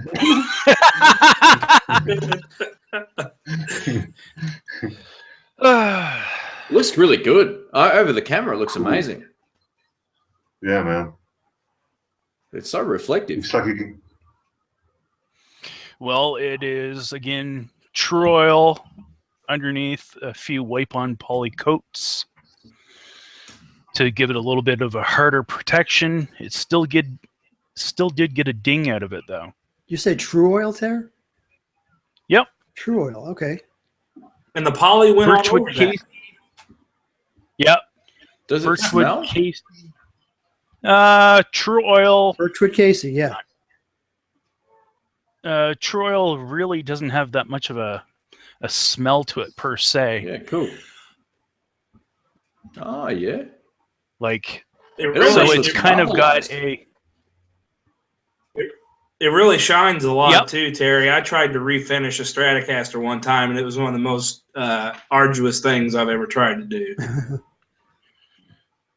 Yeah, the biggest problem is again getting the heat right when you apply stuff like wipe-on poly. Like if it's in too moist and too damp of an area, it won't go on nice and clear like this. Same thing with the True Oil. The other cool thing about the True Oil, it has actually seeped more. When you actually start looking at the back here, you can actually see the grain. Oh, yeah. Mm-hmm. Yeah, really, yeah. And that was something that was originally flat when I finished it. Now, this has been since December 12th or so, I've had this finished and done. And so what I noticed was about a month ago, it started seeping into the pores, and I was thinking, oh, that's the True Oil seeping further down into the wood. So the curing time on the True Oil is like roughly can take, depending on your weather conditions and whatnot, it can sometimes take like up to a month and a half. Yeah, wow. Before That's a long you. time. Yeah, so it's something that really is a patience thing for it to cure, because that was my biggest mistake with one of my videos back on my channel. I totally killed a 95 made in Mexico Fender Stratocaster trying to refinish it. And I originally did it in True Oil. My problem was I didn't know about the curing time. So there I was like 3 days. Oh, it looks so good. I'm going to start throwing the hardware back onto it. Next thing you know, I just hit it just slightly. There's a ding. Oh. I go and I put the hardware on it. It's all pressed down into the True Oil finish. And I'm just like, I just start cursing. And I'm like, oh my God, what the hell did I do? But anyways, I took too much wood off of the body. I ended up giving away for cheap the whole guitar because I just wore away too much. That's why the last few times I've done refinishes, I've been really, really careful in taking away too much wood. I actually took away some buckle rash on the back of that V. That was fairly all over the back to get it down just a little bit. But yeah, I mean, True Oil, the other cool thing about True Oil is you can get it on your fingers. And it's non-toxic. It's non-harmful. So the curing time is long. It's not very toxic, but again, the problem is you're left with a soft finish. So even after it polymerizes, it still won't give you a hard finish than, say, like a wipe-on poly or a shellac or something like that. Even lacquer isn't a hard finish per se. Because if you ding lacquer, of course, it cracks and everything else. Lacquer gets to be a little fragile over time, too. Yeah. We were talking about Scott Henderson a minute ago. Does he have a Sir custom guitar, Scott Henderson? Seems like he does. I believe he does, yes. Yes, he does. He plays them. And Sir amps as well, if I'm not mistaken. That's expensive stuff. Yeah. Yeah, the Sir guitars are nice. Sir guitars are very, very nice. You know, that's the thing I was talking earlier about. I think I need 3 guitars, and I agree with Shane. It's got to be a 335, a Strat, and a or four. Yeah. But like, you know, when you look at the Strats, there are so many. Well, first off, I started looking at like the Fender American Vintage series, like a 57 or a 59 or something like that. and those things are $2,000 nowadays, American. And you know, for not a lot more than that, you can, well, actually, for that exact price, you can have a Sir. You can pay a little more and get, I mean, all the custom builders, Grosh, Bill Nash. In the Telecaster side, you can get Crook guitars. You know, the guy that builds for Brad Paisley. You can get used Crook guitars up in that mid to high 2,000 range. There are so many options when you go to buy a Strat or a Tele nowadays. I don't know how to make up my mind on what even to get. So I think my default is the fact that I want it to say Fender on the headstock. So I'm going to buy a Fender American Professional, because you can get a Stratocaster from anybody. I mean, how many brands of guitars make Stratocasters? I mean, really? Yeah. 25, 30, you know? I have the feeling that's the most heavily copied body style there is. The Fender Strat. Yeah, it'd have to be. It also doesn't have a copyright restriction on it anymore, other than the Fender headstock. The Fender headstock for the Strat and I believe the Tele can be violations, even though Chapman does use the Tele headstock shape. Yeah, wow.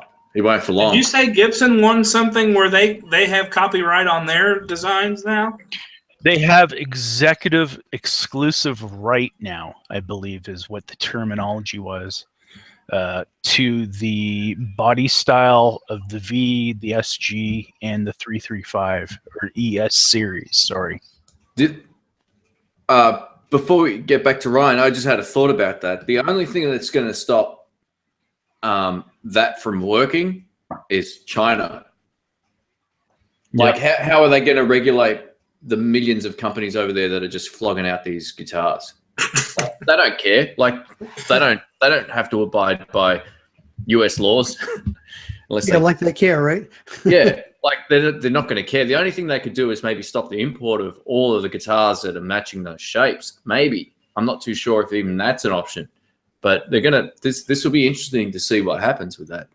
But sorry, Ryan. In terms of your Strat dilemma, man, I'd just suggest go play as many as you can, and whether or not you're actually into the new ones or not is another thing. Like I said, when I had a chance to get a Strat recently, I decided on the new Mexican one. It was great. It sounded awesome. So I tried not to let the fact that it wasn't a US guitar sway me from the fact it felt awesome in my hands, and it sounded really good as well. So just play a few. Just like the classic vibe. Yeah, well, there you go. There's another good example of that. Or you could just go for a Squire, mate, and be done with it. Yeah. Also, if I may add, it's Frozen, I think. Yeah, I've had a Sir Strat before. What I really like about them is stainless steel frets. You know, they come with the stainless steel, and I like stainless steel frets. There's a big debate about how it changes the tone of a guitar. I think it's indistinguishable, but that's just my opinion. Yeah, you're right. And if it does make your guitar brighter, reach over to your amplifier and grab that little treble knob and roll it down just about 1/64th of a turn, and that'll probably make the difference that those stainless steel frets make. You know, sorry to cut you off. I was just going to make a comment on that. I had my Telecaster replaced with stainless steel frets, and the guy, I said to him, "Oh, does it change the tone?" He goes, "You'll notice the tone change until the new strings decide they're not new anymore." Like, he goes, "It really makes no difference." He goes, "What people hear, they go, wow, it sounds really bright and clear, and it's got new strings on there." So, yeah, I'm under the impression it doesn't make a huge difference. But anyway, sorry, man. Keep going. No, like I said, the Sir guitars are great, but that's the problem, right? Is they're all good. I mean, these small builders that are making less than 200 guitars a year, they're not turning out bad instruments. Mm-hmm. You know, so if you're going to buy a $2,500, $3,000 Strat from, you know, a small builder, it's going to be really good. The question is, do you want a Fender Stratocaster or do you want somebody else's take or version or reproduction of a Fender Stratocaster? I mean, that's really what it comes down to. And the or really all frustrating parts. What's that? I said, or all parts or Muskrat or whatever else. I mean, the frustrating thing is, in 2014, Fender came out with a 60th anniversary American Vintage Series 1954 Strat, and it was an exact replica of the 54. I mean, the knobs are different. The plastic, the pick guard is made of a different type of plastic. It's called polystyrene. You know, there's all sorts of, like when you turn it over and you look at the cover on the back, the trim cover, rather than being the little, you know, the notches that look like this on the back where you put the string through, it was a perfect circle for each string.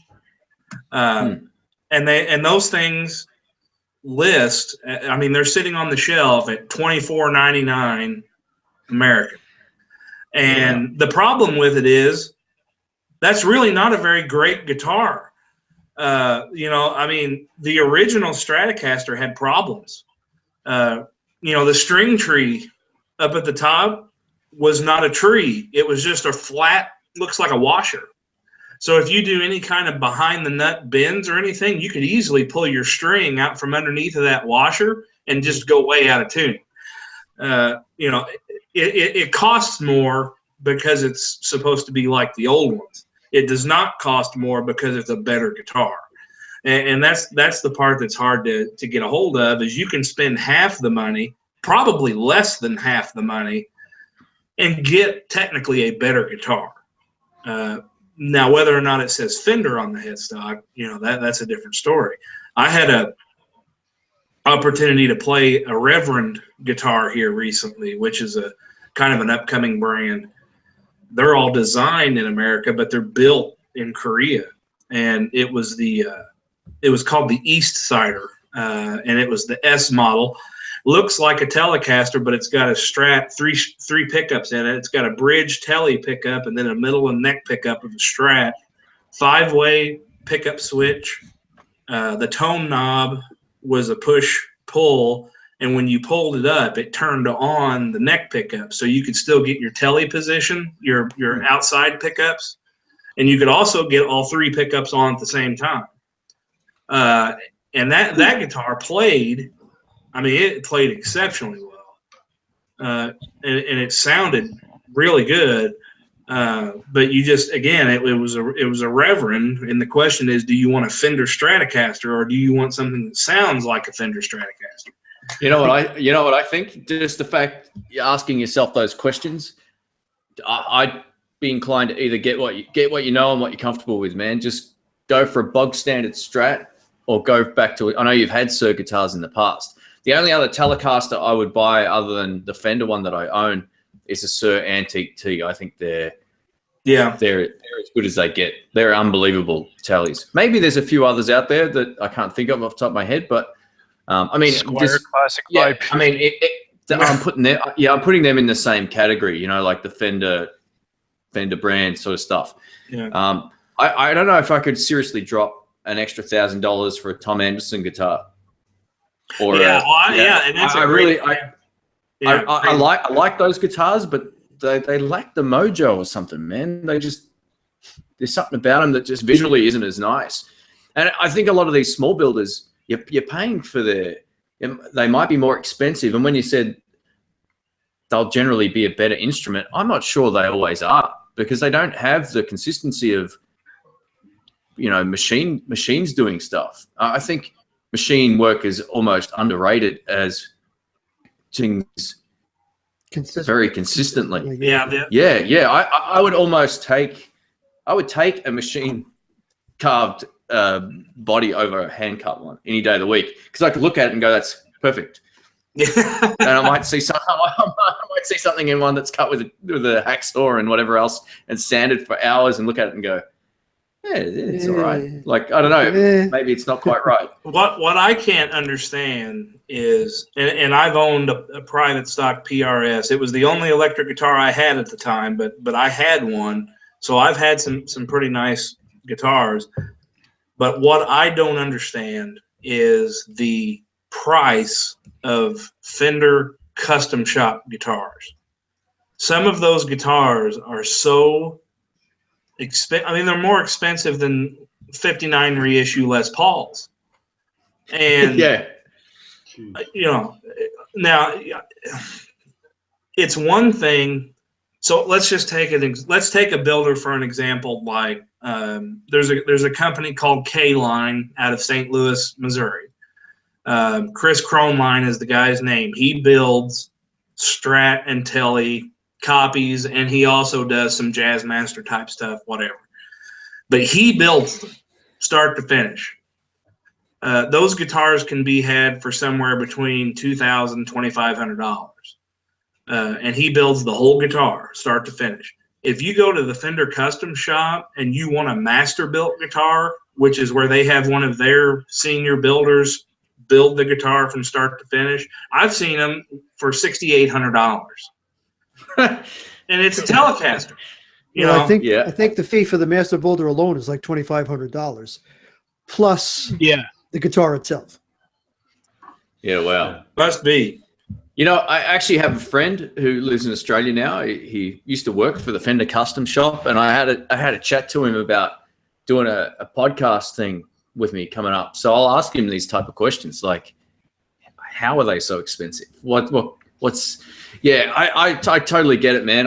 We've got a lot of custom shop tallies and strats here in some music stores, and I played a black relic one, and it was $4,500, maybe $4,300. That sounds right. So, and my friend Rick, who's a doctor, he can justify paying that sort of money for stuff. It's like 2 days work or whatever. But for me, man, I don't make that sort of cash. He's like, oh, you know, he loves it. He loves the relicing. He loves all that stuff. I don't know if I do. I'd almost feel like a huge tryhard buying a relic instrument. I'm not saying like I'm right and everyone who buys one's a dickhead or anything, because that's not the case. But I like the fact when I play a guitar and you end up wearing it in a little bit, it's never going to look like you've dragged it behind your car for 15 miles. You know, like who has a guitar like that? Like who's ever owned one that gets that worn out naturally? So yeah, the other thing that is always a mind game for me with guitars and purchasing guitars is like the Tokai stuff. I would say that your 335 probably has a pretty close sound to what the one hanging on the wall behind me has. And I'm sure that the one... Yeah, sounded better than my Gibson at the time. I had a 2008 Gibson. Taco wiped the floor with it, tone-wise. And then the other thing I think about is, you know, when I'm older, what guitar, if I were to buy a guitar today, what guitar would I like to have that I can look back and say, I've had that guitar for 30 years, right? And I don't know if I want that to be a Korean-made Stratocaster. You know, I mean, it's hard to say because back in 1959, nobody wanted a Les Paul. And then you fast forward 40 years and all of a sudden they're worth $250,000 a piece. Yeah. So that's hard to say too. But yeah, I mean, I just think there's a lot of, like I said, I played that Chinese-made Telecaster, and I liked it every bit as much as any other Telecaster I've ever had. I really did. Maybe I got like a fluke great one, but I will say this. I had tried a couple of dual humbucker foreign-made guitars and trying to get a 335 sound, especially in the middle position. You know, it's got that kind of chimey, hollow thing that is hard to replicate. And I tried and tried. I changed the settings on my amp, played with the tone control on the guitar, couldn't get it. When I went to buy that guitar, I sat down, put the switch in the middle position, rolled the neck volume off a little bit, and bang, there it was. That was the sound. And that's when I knew that was when I was going to buy, because it was what I had been trying to get and just couldn't duplicate. And I guess the point of it is guitars really aren't investments anymore, because I think they're so ubiquitous that nothing, I mean, who's going to look back, 30, 40 years from now and say, oh, I really want that American Professional Stratocaster from 2017. That's the one you got to have, right? I mean, who's going to do that? That's just I don't know. But you're right. Well, it's again, the reality is, what is it? It's wood and metal, and that's what it simply comes down to. I think what he's getting at too, like the stuff that is already looked upon as being the Rolls Royce of whatever year and whatever model, is pretty much still going to be that. No one's going to release stuff now that people in 30 years are going to go, wow, this is as good as a 58 Les Paul or whatever. You're right. I don't think that might not happen. Maybe there might be some classic pedals, that are getting made now that might be great in 30 years still. But I would agree with that. Yeah. Yeah. I just think in terms of guitars, what's already great is going to stay great. And that's the iconicness of, is that the word I'm looking for? That's just how they're already iconic. There's nothing new that's going to be iconic that I can tell. Maybe. I think the last time you really had a 1958 or 59 Les Paul occurrence would have been either in 1985 when Paul Reed Smith made his first custom 24s on the assembly line. I think that would be one. I mean, they're already going for like $25,000 now. Ooh. And Paul Reed Smith himself says that the newer ones that are being made today are way better than those he made back in the early 80s. He's learned a lot in 30 years, right? Yeah. And then I think the other opportunity would be, the only foreign-made guitar that I can think of that would really maybe appreciate in value would be like maybe the first year Ibanez Jim. But I can't think of any others that really jump out in my mind as being something that people would pay more for 10 years or 20 years from now than they do today. Yeah, I can't think of any.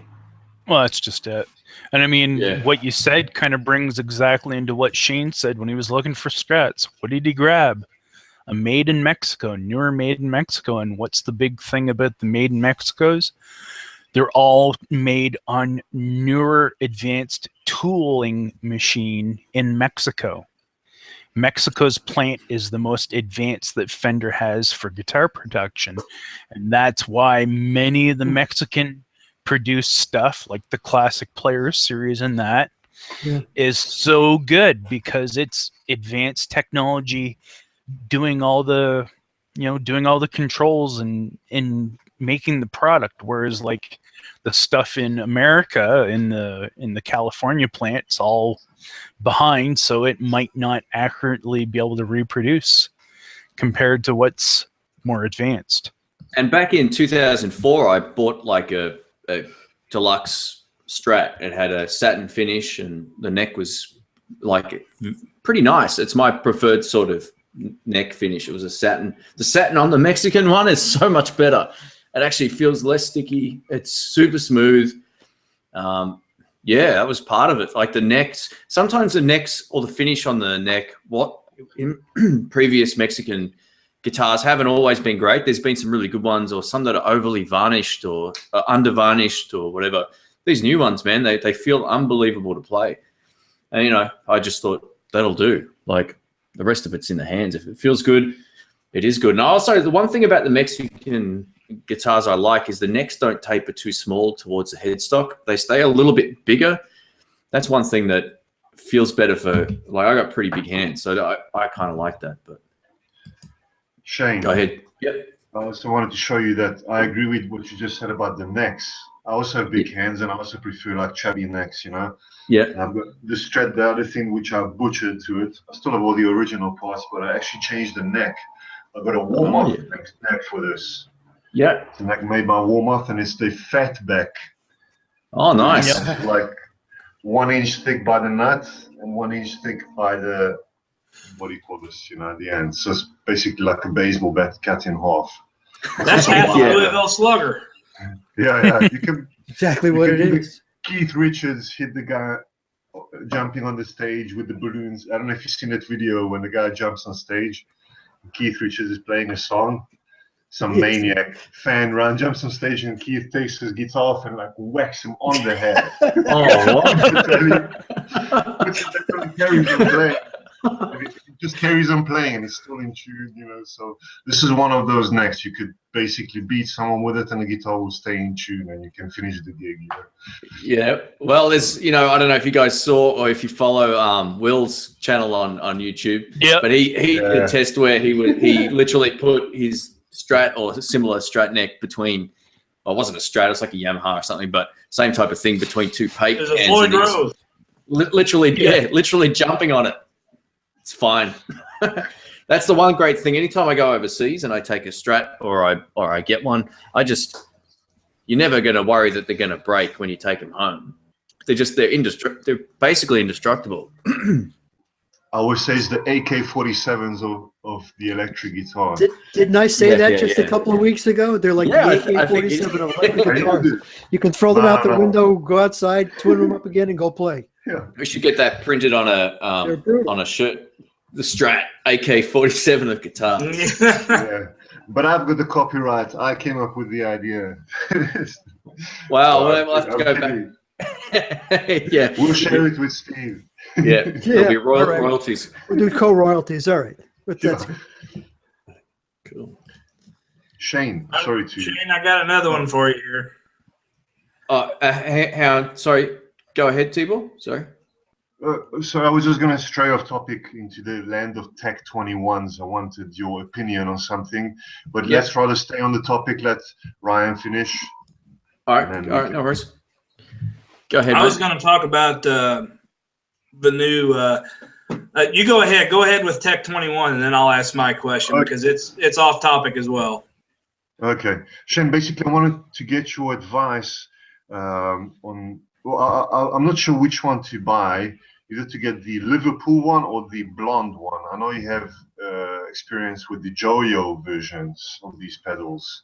Yeah, it basically comes down to what amplifiers do you like the best. So the blonde one is based on Fender amps. If you can get any type of Fender amp sound, from the blackface ones to the tweed sounds to the twin, it'll do all of that stuff. Okay. The Liverpool one, let me just check the picture because I need to just refresh my memory on which one. The AC31. That's the AC31. Yeah. The Liverpool one. And that's what it sort of comes down to. What amps sound do you prefer? Because I've got in the Joyo ones, I bought both the American Sound, which is the Fender one, and the Vox one. Actually, I think I had the Marshall one for a while too, but I ended up selling that because I really just liked the. For me, I think the best pedal platform, one of them all, is the Americans, the blonde. The blonde one, okay. Fender amps take pedals really well. So does that thing. They're really, really good. My plan is basically to have like a clean platform with lots of headroom, and to get my just what I'll do is maybe I'll give you a link of the band that I played in. Sorry, I forgot to give you this from the beginning. This will give you kind of like an idea of the sound that I look for. I play mainly like a lot of jazz, soul, funk, R&B, that type of guitar, and when you need a lot of headroom. And then this is why I use the Cube as well, because it's a transistor amp, it doesn't really break up if you turn it loud, the texture of the sound kind of stays the same regardless of what volume you have it on. So all right. So you plan on using the into an amp, not just into a PA system? No, into a PA system, and for home recording, basically. Sorry. Yeah. Then my suggestion would be the blonde one, but you can get they're not what I would consider like a high headroom pedal, if that makes any sense. They're not like they stay perfectly clean. They do if you have the gain down and the volume up, but there's not a whole lot of that. So you kind of have to just work with the input signal and the output signal and all that in your recording setup. But I used those on albums and they're unbelievable. Like I couldn't mic and amp up and get as good a sound as what I could get out of one of those pedals. You just can't. So if you're going to be using your regular effects rig, whatever pedal board you have, and if you like the Fender clean, you can definitely dial that in with as much or as little mids as you like. I wouldn't hesitate on recommending that for recording, because I've done it. I've used it on a couple of albums. So I really like it. If you like the Vox sound, you can kind of get a cleanish sound, but they sound way better once you dime the gain. If you turn the gain up all the way, man, they're awesome. They sound like an AC30, just loud. But yeah, they're not quite the same thing for pedals. I would always go to that Fender one for that. Oh, so you say the Fender one takes pedals better than I presume, right? Oh yeah, absolutely. Yeah. So if anytime I've recorded with the Blonde or the American Sound one, I've used all my pedal board with it. The thing is though, the only thing just a quick tip, if you think it has to be the last thing in your chain, this pedal, put your reverb and delay pedals after it. Sometimes works better. Reverb, if you've got a reverb pedal, always put it after the actual amp pedal. Delays can go before sometimes, but just have a play around, because you might get different results with your gear. But I found I always had to put the reverb after that before I went into my desk, and it sounded amazing. People couldn't tell the difference between that and my deluxe reverb. It was great. It was really good. I watched your videos a lot for that one. Thanks, man. Hey, no worries, man. No, they're cool. No, I've still got mine. I reckon they're great. And we did gigs with them where I take that. I actually bought my friend one as well, and we'd go to a gig, no amps, just plug into these pedals, plug it into the desk, have the sound coming out of the speakers, and not kill all the people sitting eating dinner in front of us.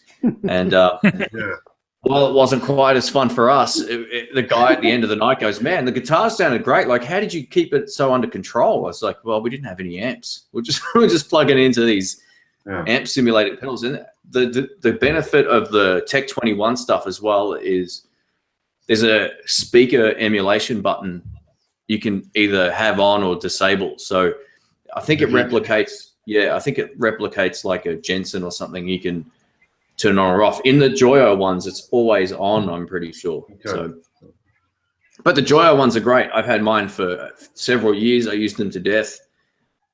Still going strong for $40, whatever, $50. They're good value. And did you have them both? Did you have the Joyo one and the Tech 21 one as well, or just you had the American Sound one, the Joyo one? Okay. Yeah, well, that sounded great, man.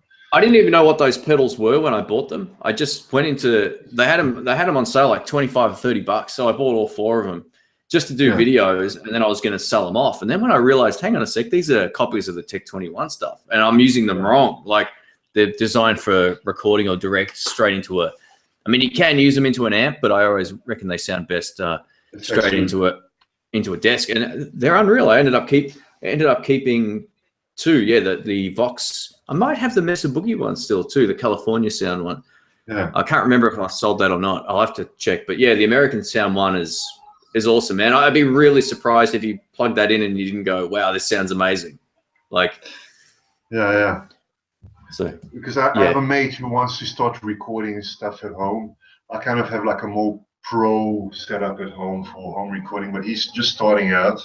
Yeah. So I told him, check out this video about this guy called Shane with the Joyo American Sound. You should get this pedal, because he also has like a cool pedal board with all these like boutique pedals, and he wants to start recording. So what amps does he have? He's got an orange dual Terra. Okay, because there's another thing you can get too, which is what I use on 90% of my demos. It's called a 2 notes torpedo. They're not cheap, but that's sort of like as good as you're going to find for speaker emulation. But that said, there's something really organic and nice about those analog either Joyo or the pedals. So for sure, man. Yeah, you can get great results with both. So yeah, and one's $50, one's $1,300. Whoa. Yeah. Yeah. Cheers for the advice, man. No worries, man. All good. Cool. All right, so Shane, Ryan, I was going to ask you about. I don't know if you've seen Riff City Guitars pedal competition that's going on with the bracket challenge. I was honestly surprised that he didn't come after you to be a commissioner for that. I mean, you do fantastic pedal reviews. I was really shocked that you weren't one of those guys. I thought for sure you'd be in there. What was it? Sorry, say that again. Terry, do you know about what I'm talking about? Yeah, Riff City brought on a whole bunch of people like Pixie Licks, Fluff Ryan Bruce, I think Rabia, and I can't remember whoever else. But anyways, it's a grouping of 64 pedals, I think, and so I guess Riff City Music, he gives you a list of 64 pedals. They're broken down into 4 categories, and you have to select, I think it's 4 or something like that out of the category, or something like that. And then eventually each week it gets narrowed down to eventually by the last week, which is like 2 or 3 weeks from now, it gets narrowed down to the 4 most picked pedals. And the little competition thing is somebody who actually votes in this little competition thing or whatever. At some point in time, they get an opportunity to actually get the 4 overall pedals that end up getting the most votes over the 3-4 week period. Yeah, it's a giveaway. Okay.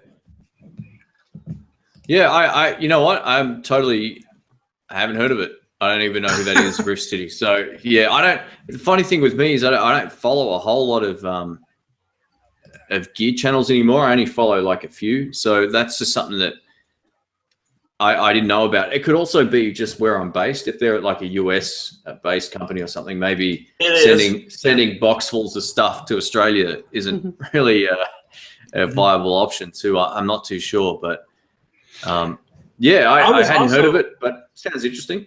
Yeah, Terry, I was also surprised. You know, Tone King used to do the 30 pedals in 30 days or whatever. I was surprised he wasn't a part of it. You know, he's busy with a lot of stuff, and he just recently got his house and setting up the Tone Lounge. And it could be that I don't really associate with a whole lot of like the guys that would go to NAMM crowd. I don't really want to get into that circle of people. I'm not saying they're bad folks or whatever, but I don't want to. I think the reality is you're more blues based. None of these guys are really blues based. They're more kind of rock metal-esque kind of guys. Yeah, well, there's that too. But I mean, just in general, I think like I like being a bit of a loner with this stuff. You know, just do whatever I do from my house that needs a tidy over here. But yeah, I kind of, I don't know. Maybe they just see me as like not as a different type of dude too. I don't know. I'm not too sure what it is, but anyway, it's all. I think the cookie would get stale by the time it got to Shane anyways.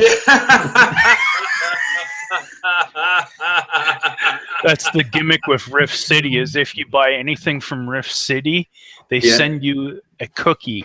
They get these custom-made cookies that are about like 3-4 inches big around, and they got different flavors. So when you buy something from them, they send you a cookie.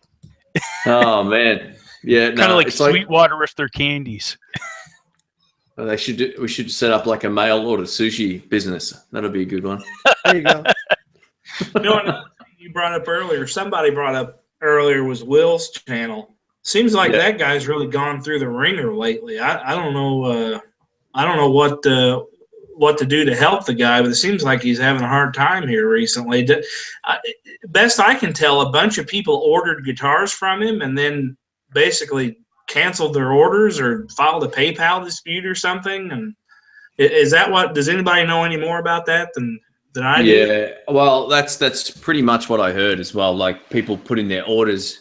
They kind of, you know how impatient people are. You can buy something on Amazon over in the States and it'll turn up the next morning.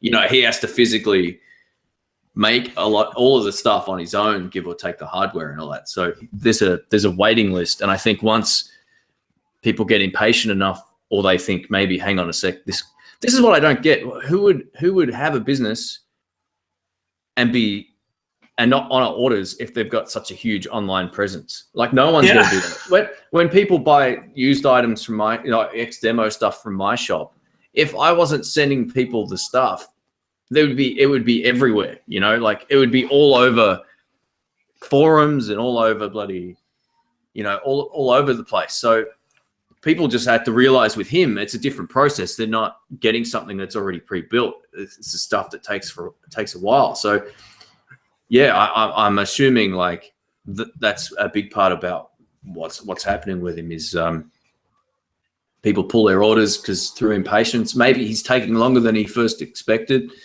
But yeah, it's a bit of a shame. Or the health thing. Oh, there's that as well. Yeah. And he's a one-man shop too. So how quickly can one guy work?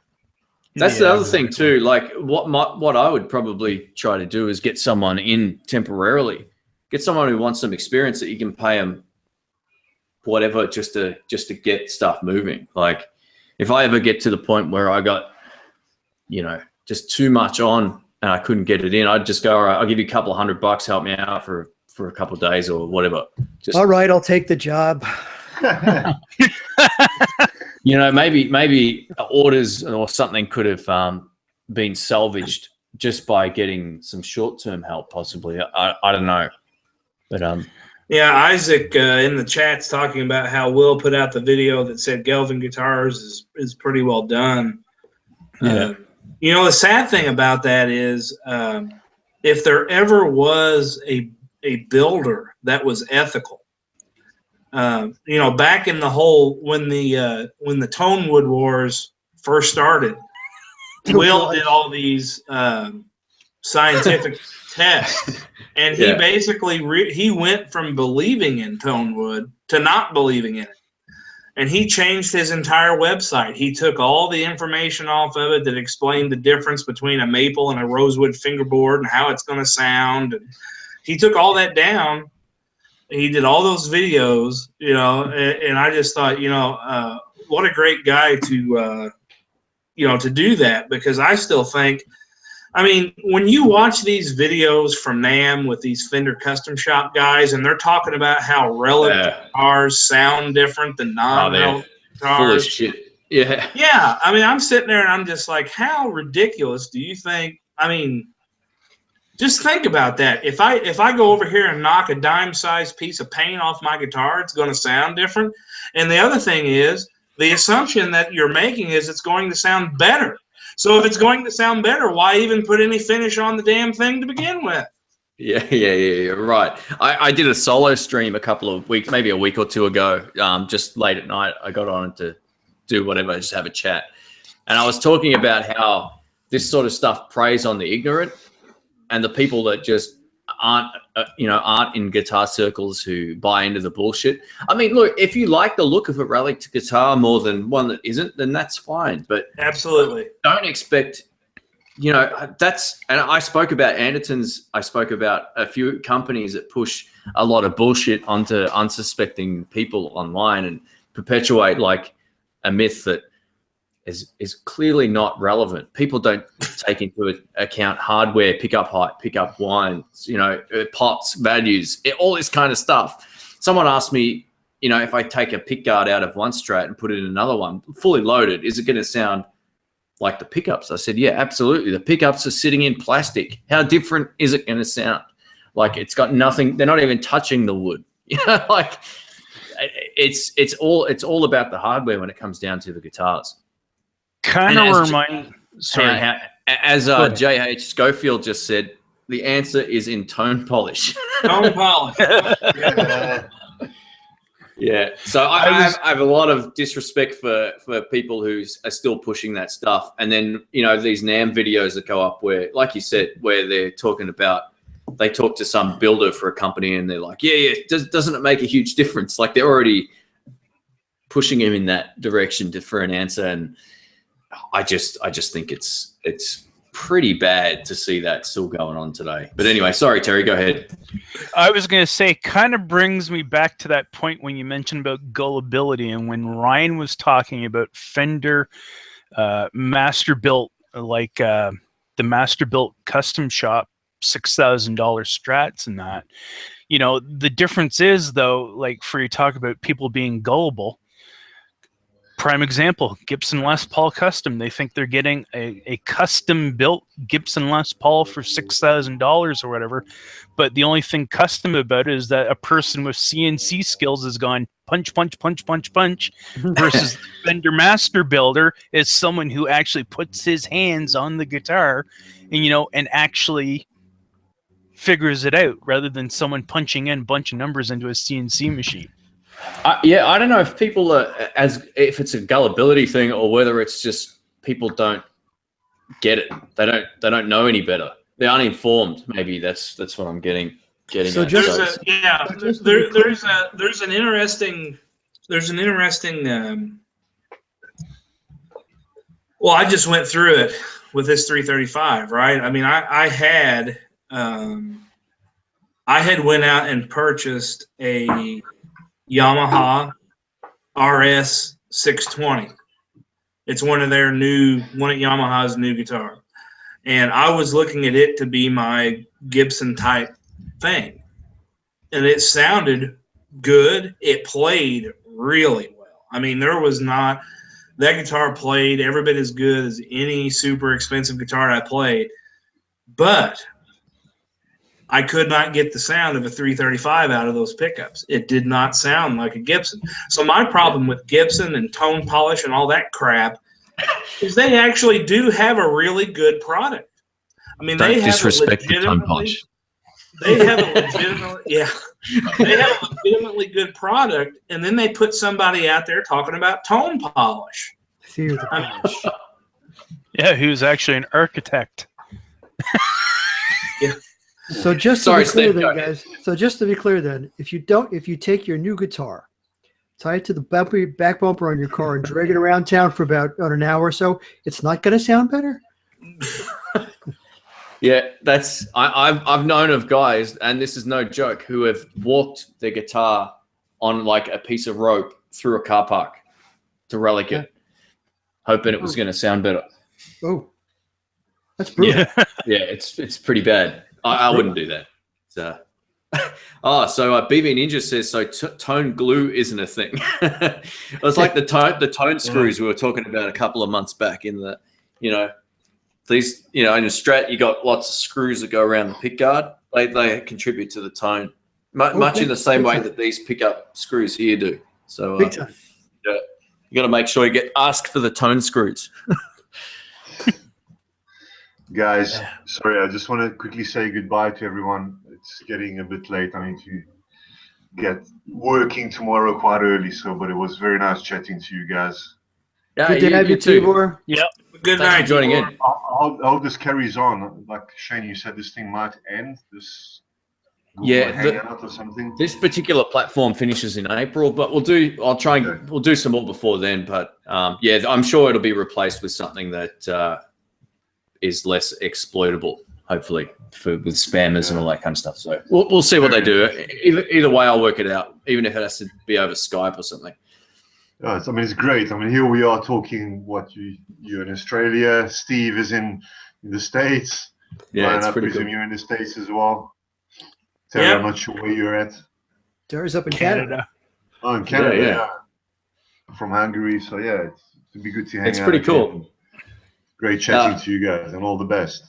Yeah, you too. Yep. Thanks again for coming in. Cool. Cheers, guys. Bye. See you, mate. Take care. Cool. Nice guy. Yeah, absolutely. I've seen him in the chat all the time, and it's good when he must have been on the email list for ages, and I guess the time difference might have made it hard. So it was great having him in.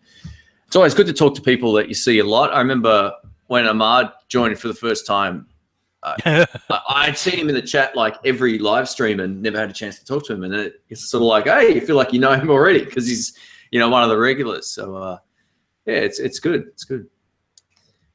It's got to be like 3 a.m. by there over by him. 3:30 or something like that. Because if he's in Hungary, he's probably 6 hours later in the day than me, and I'm coming up on 9:30 here, my time. Yeah. So it's got to be 3:30, 4:30 in the morning by him. Oof. Brutal. Yeah, it's super early there. It's funny how we've been talking about how companies and materials all make, you know, effect tone and blah blah blah. Kind of reminds me of one of the popular YouTubers out there, which I do respect for the most part, but is this Tony McKenzie guy in the UK. Oh yeah, I've seen him. And like he'll have these like videos where it's like 40 minutes of footage, and he'll be like going, okay, let's look at this Gibson and actually see like the differences and what makes it crap and such compared to a real Gibson. And it's just like, oh my god. And sometimes I remember sitting there and watching it and just shaking my head and like going, you know, is this actually real? Is this believable? Or, you know. He's also one of these guys that tends to take a snack and turn it into a banquet. You know, it takes him like 45 minutes to make a point that he could have done in like 2 minutes. Yeah. I think I know who you're talking about, actually. Yeah. Like I said, I don't subscribe to a lot of channels that I don't enjoy, and that might be one of them. I'm not too sure. I'll have to double check. I could be wrong, but and I think he's a knowledgeable guy, and I think he's worth listening to. But you know, he's one of these guys that just takes forever to come to the point. Yeah. Wow. I got a question from Hugh Caldwell in the chat here. He says, "Have I ever tried the Boss Katana amps?" I was going to bring that up too. That's a great question. I've heard them in person. A friend of mine has one. He's got the 50 or the 100 watt single 12 combo. It's either 50 or 100. I can't remember. And he's actually quite a good player as well. He's got a number of different guitars. I don't think he knows how to dial that amp in, and that's only because he's really busy and he's never hooked it up to a computer. But every time I've heard it, it's got this top end you can't get rid of. And at bedroom volumes or house volumes, whatever, it's probably a really great amp. This is only the limited experience I've had with it is listening to his, and he'd be the first to admit it. Like, it's got a lot of top end. I don't know if it's the particular settings he's running or what, but even with the tone control pretty much dimed down on however he had it set up, it was super ear piercing. It doesn't have what the Bandit's got, which is this round full analog amp sound. Even the Mustang has that, but this has got this. The Katana sort of has more of a spiky high, what you typically expect from a solid state amp. Let's just put it that way. And if it's not a PV or a Line 6, you might be right. Yeah, so it does have a bit of a Line 6 vibe going on the high end, but you know what? Maybe you can dial that out on particular settings. So that's my only limited experience on it. When I saw them, I was like, hey, wow, these might be great. They're nice and light. They've got a lot of power. If I was to buy another solid state amp that wasn't a PV, I'd get a Blues Cube. That'd be it. I wouldn't spend my money on any of those type of amps. If I was looking for something that I can just plug and play. Shane, I'm trying to show you here. I've got a Katana here. That's what I'm playing out of now. Sorry, dude. There you go. Let's just I'll edit that out and post. Yeah. This is the thing. I prefaced what I said by my only limited experience is listening to this one guy played at a blues jam. So that's I had to put that out there. Yep. It depends on. I had the Line 6 Spider 5 120, which was the 112. It was truly, I wanted it to be good. I desperately wanted it to be good because I was a user of Line 6 back Pod X3 Live. When that pedal board came out, that was what I used, and I played it right into a PA. Yeah, okay. That Spider 5, I could not get it. I couldn't get what I wanted to hear out of it. Let's just put it that way. Maybe some people can. Yeah. And there are many people on forums across the globe that have gotten good sounds out of them. It's got great practice tools in them, but it was not the guitar sound that I want, me personally. The Katana, on the other hand, it does have high end. A lot of them are. It's very Marshall-y. Okay. There's only like 4 actual models, if you want to call it that, 4 basic amp models, and they're very Marshall-y in the way they overdrive and distort. But there's a master presence control. There's all sorts of ways you can dial it out, and not only that, but being that it's a Boss amplifier, there's a ton of like not only Boss but other effects pedals that you can put in front of like the clean amp, or that you can add to a crunch amplifier. And depending on, I mean, you can take the Tube Screamer pedal, put it on the clean channel, and you can take the tone control on the Tube Screamer pedal and dial it all the way off, and it sounds nutty and like garbage. You can turn it all the way the other direction, and it'll blow your ears out. All right. You know, I think what this guy, my friend Rob, he runs it without any of that stuff. He runs it on I think it's called the Brown Sound one or something. Yeah, and that's the highest gain one. Yeah. Man, it's nasty. That is so nasty, that one. Crank that up to 10 and see how that sounds. That's the high gain. That's the highest gain channel. Okay. Well, that'd explain it. He obviously doesn't know. He obviously doesn't know his way around it enough yet. I mean, he hasn't had it that long, but he's the kind of guy who he's not going to hook it up to a computer, so he'll fiddle around with it till he gets it to work. But I replaced my Mustang 3 V2 with the Katana. Oh, wow. Okay. Cool. But again, I have the 212 combo, so I've got every opportunity to get bass.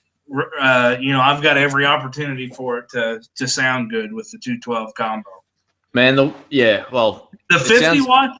Here's what it comes down to, Shane. I just played a 50 watter, which is a 112, and I thought, wow, that'd be great. But the problem with the 50 watt 112 is they made the cabinet for the amp so small and so thin that it doesn't sound as good as the bigger amps. It really doesn't. No, I wouldn't be surprised. And that's what I think I was hearing. I didn't hear any. I mean, on that Brown Sound setting, maybe he didn't realize that was like a higher gain setting. So he just it was a really scooped, really sort of in your face trebly sound. And you know what? I haven't seen him for about a month, so I reckon maybe by the next time I run into him, he'll have it dialed in. I did assume they'd be okay, like once you actually know how to get the most out of them. But I haven't sat down with them. All I know is that I saw some Boss videos come up on YouTube, and I sent him the links. I said, this is how you get into your amp and mess around with it. So hopefully he gives it a go, because I really liked everything about him up until I heard it in a live situation. His particular one with that sound, I just went, oh, okay, there's something not right. But you could get that out of a Mustang if you were running the wrong patch. You could get that with the wrong patch and the wrong amount of high end or whatever. It can get nasty too. Not only can you get it out of a Mustang, but you can get it out of a Kemper. You can get it out of an Axe Effects. You can make anything sound bad. Right, Mate, the brown sound, the bad sound. Yeah, that's right. Yeah. For the money you pay for a Kemper, mate, they're going to be perfect every time. Don't worry about that.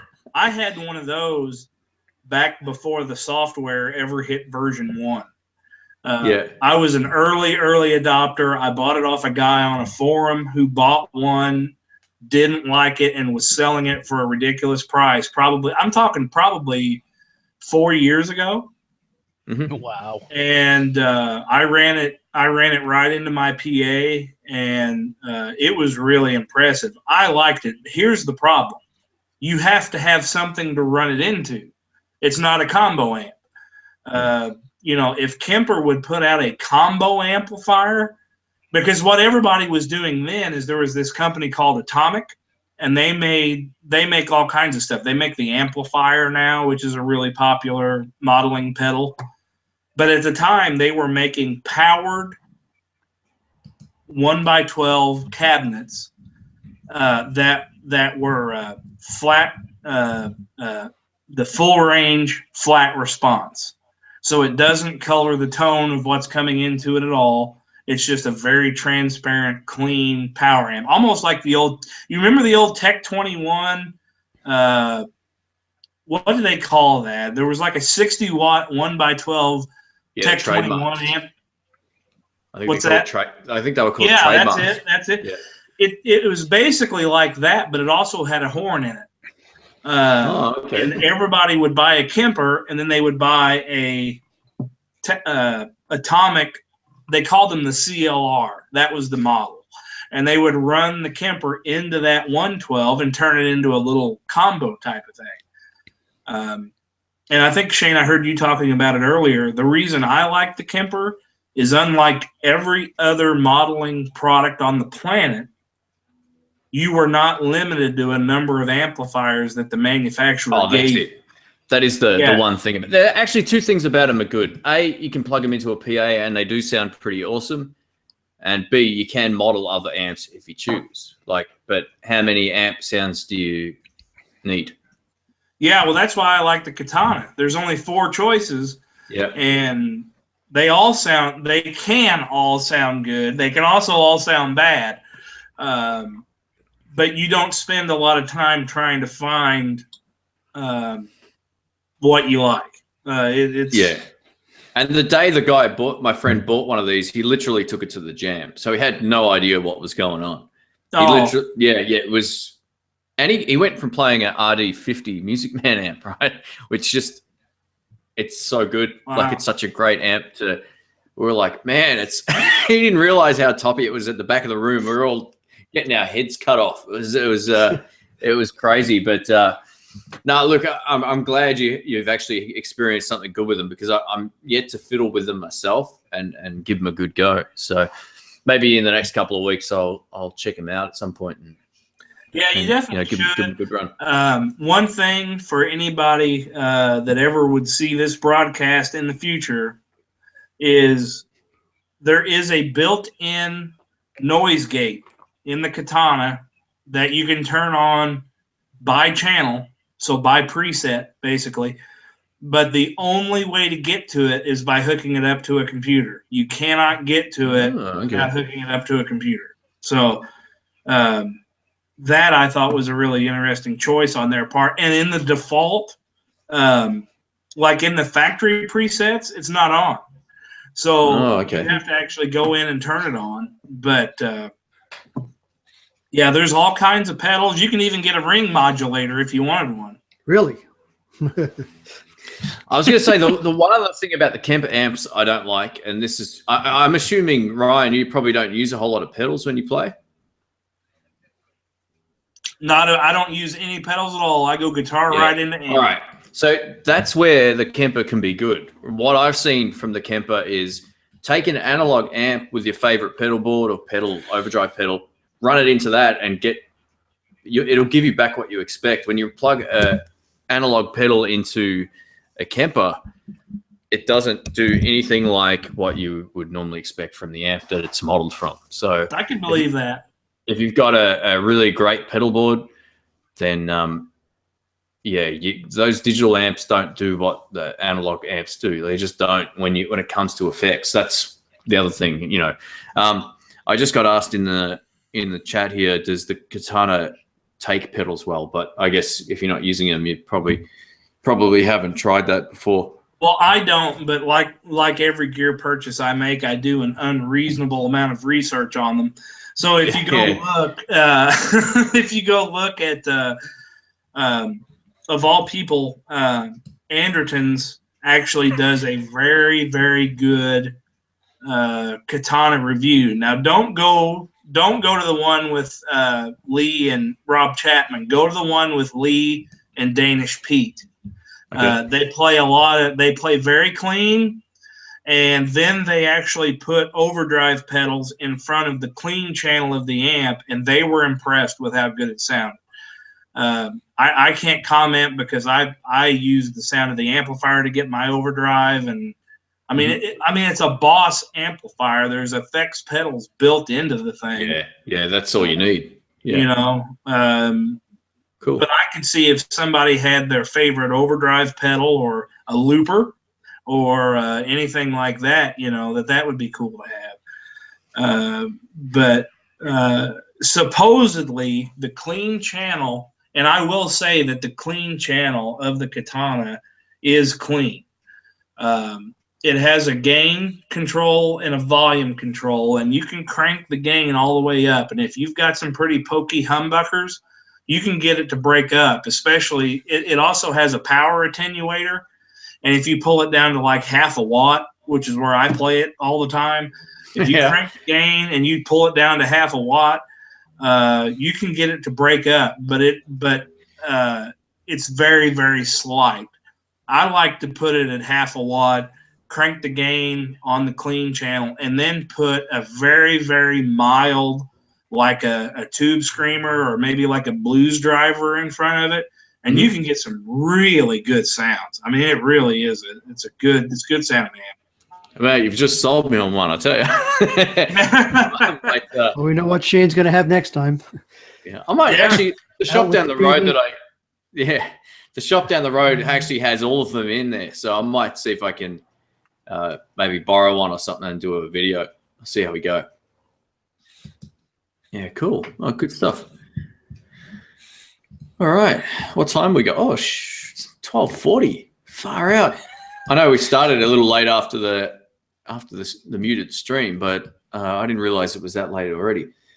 All right. I'm going to probably pull a pin pretty soon. If anyone else has any questions in the chat, feel free to let us know. If you are still watching the stream, please give the thumbs up if you can. I appreciate that. And if you want to be on a stream before the Google Plus plugin is no more, you can email me at intheblues@outlook.com.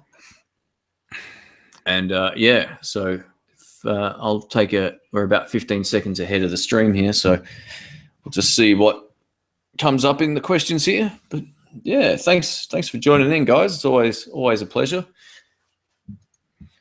Yep.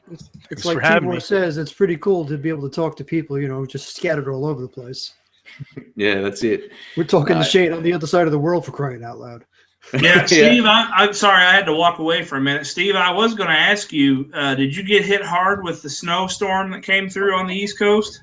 Yeah, we got a 1.5 foot. Wow, my goodness. 1.5 feet, not quite 2 feet. Yeah, that's we spent the other day shoveling and snowblowing and reaching for the aspirin. And reaching for the aspirin when I was done. Yeah. Well, if you need an extra shovel, you can just use your Telecaster. There you go. Yeah.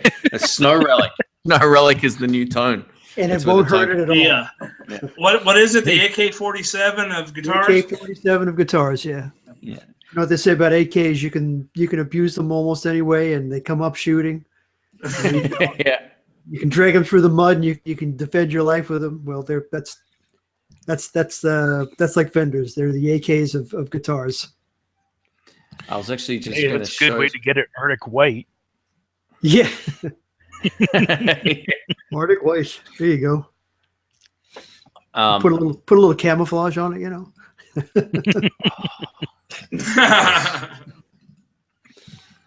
I just wanted to show. Yeah, Shane, you should definitely try to get your hands on one of those Katana amps. But if you do, I would encourage you to get the 100 watt or the 100 watt 112 or the 100 watt 212. Yeah, the 50 watt, the cabinet on it is just so small. I mean, it really. I'm surprised they even make a 50 watt. If they were going to make a 50 watt, which I would have bought, if they wouldn't have crippled it with that tiny cabinet. I don't know why they did that. Yeah, very I don't know. Similar to Orange's Crush 35. A lot of people that reviewed that Crush 35 said it was the 10-inch speaker was what was holding that amp back the most. Yeah, wow. I was just going to say, folks, when you see this video pop up Saturday my time, which is tomorrow, definitely check it out. It's not going to be what you expect, and hopefully you guys enjoy it. What is that? I haven't seen that. It's a new video series I'm editing. I finished the first 2 or 3 already, and I think they're going to be a bit of a. Well, I don't want to be too ambitious, but I have a feeling they're going to be pretty popular. And just is that where you follow Steve around as he wanders aimlessly through pawn shops? pretty much. So when you see this thumbnail go live, if you guys in the chat or whoever, if they do like it, yeah, feel free to share it around too, because I think people might be able to relate to it to some extent. So yeah, we'll see how it goes. Welcome to the next episode of Shane Guitar Hunter. Subtitle: Shane visits Jackson's rare guitars. Oh yeah, yeah. I'd have to take a mortgage out to walk into that place. Yeah, really. They got some expensive stuff in there. You'd also have to go there when Frank Stallone's not in there, so you can actually get something. That's right. Tends to buy everything. That guy. He's a character, man. Frank Stallone. You know, Stallone's brother. Yeah. Yeah, man. He always cracks me up when he's in that shop and they film him. He's a bit of a dude. You're talking about Norm's rare guitars. Oh, which one did you say? Sorry? I was talking about Jackson. Isn't there something over in Australia, Jackson's, where he rips people off? Yeah. Sorry, I was thinking of Norm's rare guitars. Yeah, Jackson's is technically no longer, but I heard he's doing business again somehow through his house. So anyone out there he ripped. I remember you telling that story a long time ago. How he would I don't remember all the details, but it was something about how you would buy a guitar and never get it. Is what it came down to. Yeah, it was also you'd send him your guitar to resell, and he would sell it more than once, and you'd never get paid. So that's the kind of dealings he did. He was an amazing businessman. Sold. Surprisingly, he never went to prison. I don't know how. I have no, it's theft. I mean, he basically didn't pay you, and he took your guitars. Rick lost 2 of his guitars. He lost a Stevie Ray Vaughan Strat, which he never got paid for, and he lost some other guitar that he had in there as well. So that's a good business. You got it, you sell it, and you still got it. Yeah, or you actually sell it, because he had a storefront as well, so it might have sold in the shop. And then, someone might have ordered it online, or they might have, and the guy who actually had his guitar in there on commission never got paid. So, yeah, anyone who sees Jackson's rare guitar. Sorry, I was thinking of Norm's rare guitars. I was thinking of that shop, but Jackson's. Said that, yeah. The problem is if Frank Stallone's not in there, Joe Bonamassa is in there spending $250,000 on a '59 Les Paul or a Telly. Yeah, something else. Insane. It's insane, man. I just can't justify that, mate. When you guys, can I ask you guys a question? And I hope I don't sound off color here. Too late. Do you guys like Joe Bonamassa's music? Yeah, I've heard some stuff, and it's been, I thought it was cool, and then I've heard other stuff, and it's just kind of been eh. I mean, I love the guy's story. I mean, he learned guitar very young. He came up. I mean, he's totally self-made, right? I mean, he didn't go through a record label. Everything he did on his own. But he seems like it's like if I saw the guy, I think I would if I talked to him for more than 30 seconds, I think I would just want to punch him. I mean, he just seems kind of like a tool to me a little bit. A friend of mine calls him the Kermit the Frog because of the way he kind of talks. He's got that kind of voice. Yeah, but look, I don't know. I don't find him that annoying. Maybe, I don't know, but look, I think he's a talented guy. I don't own any of his music. The only stuff I've seen of him is online, and some of it's good, and some of it sort of lacks the feel that I hear in maybe some other blues guys out there. I mean, he can shred too, which is probably where his audience is. But yeah, he can play circles around me, no doubt about it. I mean, he is an absolutely fantastic player. It's just it just lacks the sort of gritty soul of some of the other stuff that I hear in terms of the blues stuff. But then again, there's a couple of really good studio sessions where he's the guitar player and someone else is singing. I think I almost prefer that more than listening to him sing. I don't really like his vocal as much as like Clapton's or whoever. There's something about his vocal I don't necessarily connect with as much as other singers out there. But and that's the great thing about music, man. He's obviously doing really well, and I mean, he can buy $250,000 Les Pauls and all the old Telecasters that he wants. And have you seen? There was actually a pretty cool documentary where it was I don't remember what they called it, but it was about his, like, where he keeps all of his music gear. Wow, it's great to bring up a topic and then have absolutely no detail about what I'm talking about. It was called like, I don't want to say it was called like the Tone Circus or something. It was something to do, I'll have to look it up.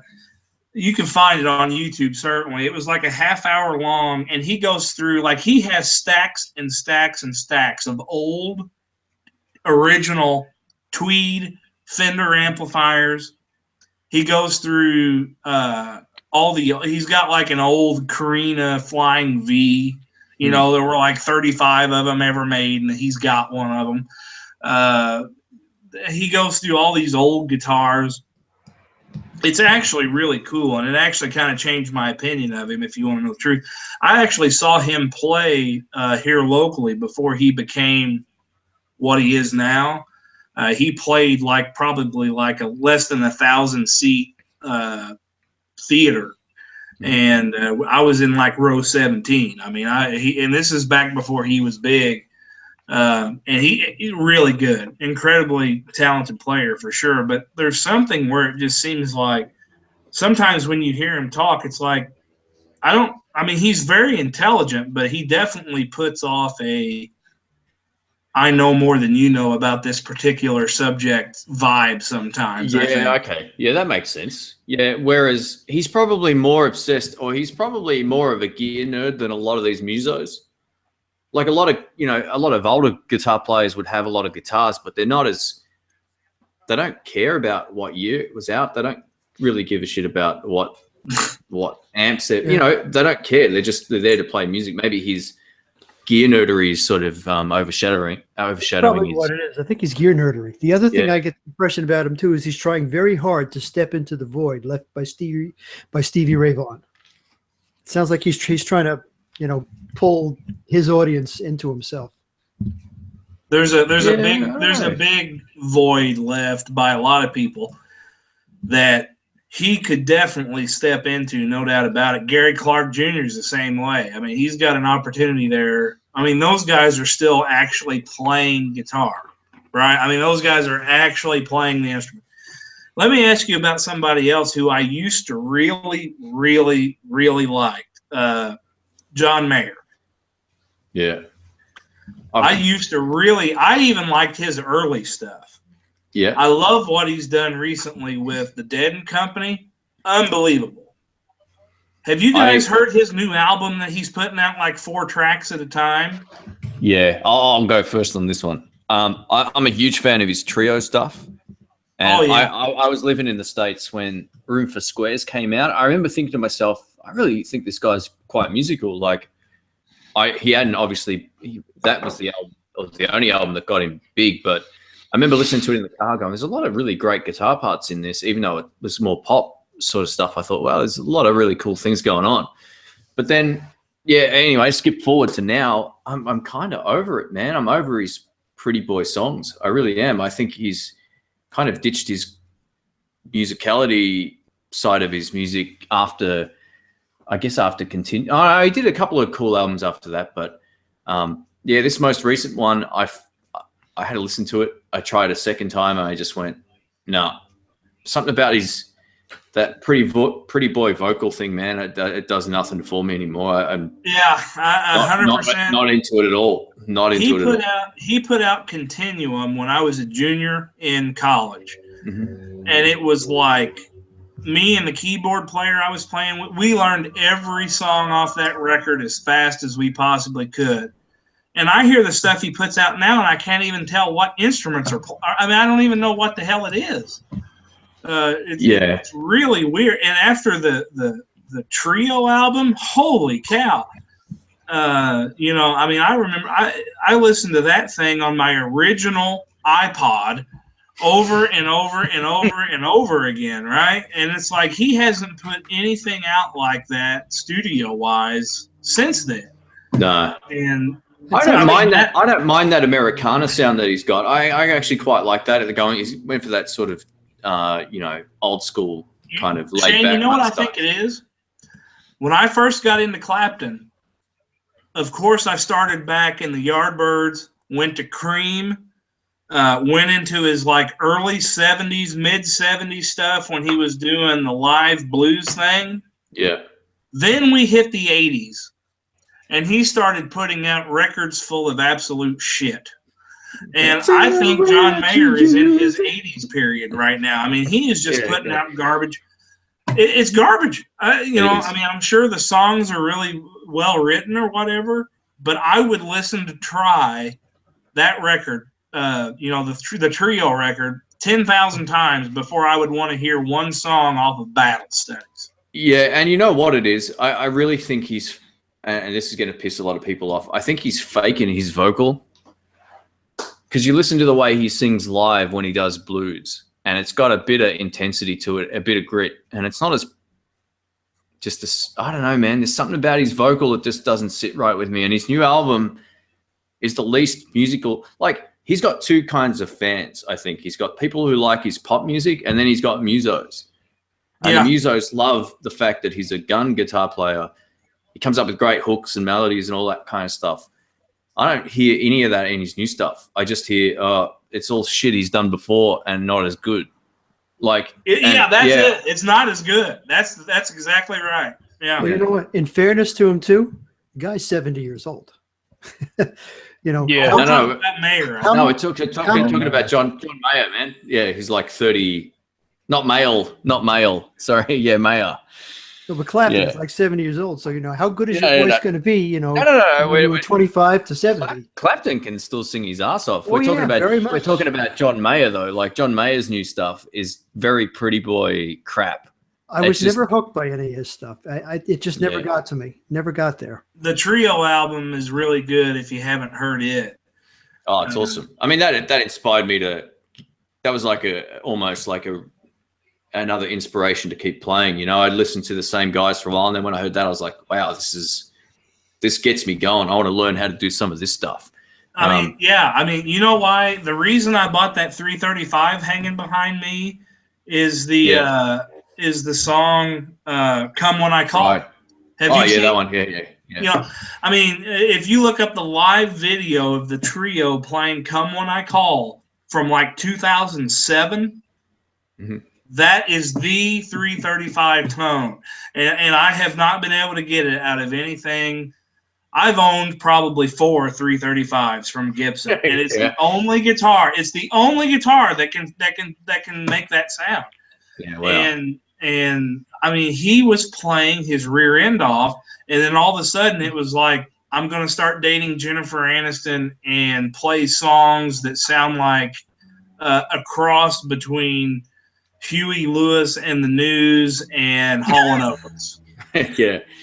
Hey, those aren't too bad groups. Lanark Guitar says Gravity is a great song though. Yeah, we're not talking about the older stuff. So if you've just joined us, we're talking about his newer stuff. Yeah, I like Lewis. the trio stuff. Yeah. If you listen to, there's a version of Ain't No Sunshine Mayer does. I think it's at the Crossroads Guitar Festival. Maybe he's playing a 335 on that. Man, that is sick. Like that's the best version of that song I've ever heard. And even when he's playing that, he's wearing the douchiest pair of sunglasses you've ever seen in your life. Yeah. Pull up a picture of that, Shane. Share that picture out there, everybody. Do a screen share. Look for John Mayer, Crossroads. I think it was like 2011. Look for a picture of him wearing those Ray-Ban sunglasses. He's playing his ass off on a 335, and it absolutely sounds incredible. Meanwhile, he's got like a pink headband on, and he's wearing Ray-Ban sunglasses. Fashion statement. a lot of guys pretty much just, you know, his hipsterness or whatever it was, the sort of douchebaggy thing that he's got sometimes. I always look to the music before that, like I thought, you know, as long as his music's good, I don't really care too much about if he's wearing whatever he's wearing. But you're right. I think that this is exactly right. I've just found the picture of him here. So here we go. Anyways, I'm going to get going. Nice seeing you again. That one there. Hold on a minute, Terry. You've got to see this picture. Yeah, that's it right there. That's it. Yeah. Oh God. Yeah, so that's crazy. I'm gonna pull the pin on the chat, man. It's been 3 hours, so yeah, we'll all probably have to hit the road now. I got to get some lunch. But all right, guys. Again, take care, everyone. All right, guys. Thanks, Terry. Again, Shane. And Yeah, well, good to see you, Shane. Thanks for the invite, man. Hey, no worries. Thanks for hanging out, guys. Appreciate it. And yeah, we'll do another one probably on a weekend day coming up, either not this weekend, probably next weekend or something like that. If you guys are free for another chat, let us know and feel free to join in. Good to go. Cool. Shane, I'm looking forward to your review of the katana. I want to see what you got to say after you get a hold of one. Yeah, well, that's it. Like I said, what I said earlier was just my limited experience hearing them live, hearing that one particular one live. So yeah, I'm looking forward to. I might give it a second look. Cool. It's worth it. It really is worth it. All right, awesome. Guys. Thanks, man. And yeah, catch you all soon. Thanks to everyone in the chat. And yeah, let me know what you think of the new series starting this Saturday too, everybody. So yeah. Yeah, Shane follows Steve as he goes into pawn shops. Yeah, exactly. That's all right. All right, guys. I'll catch you soon. Okay, bye-bye. See you guys. Cheers.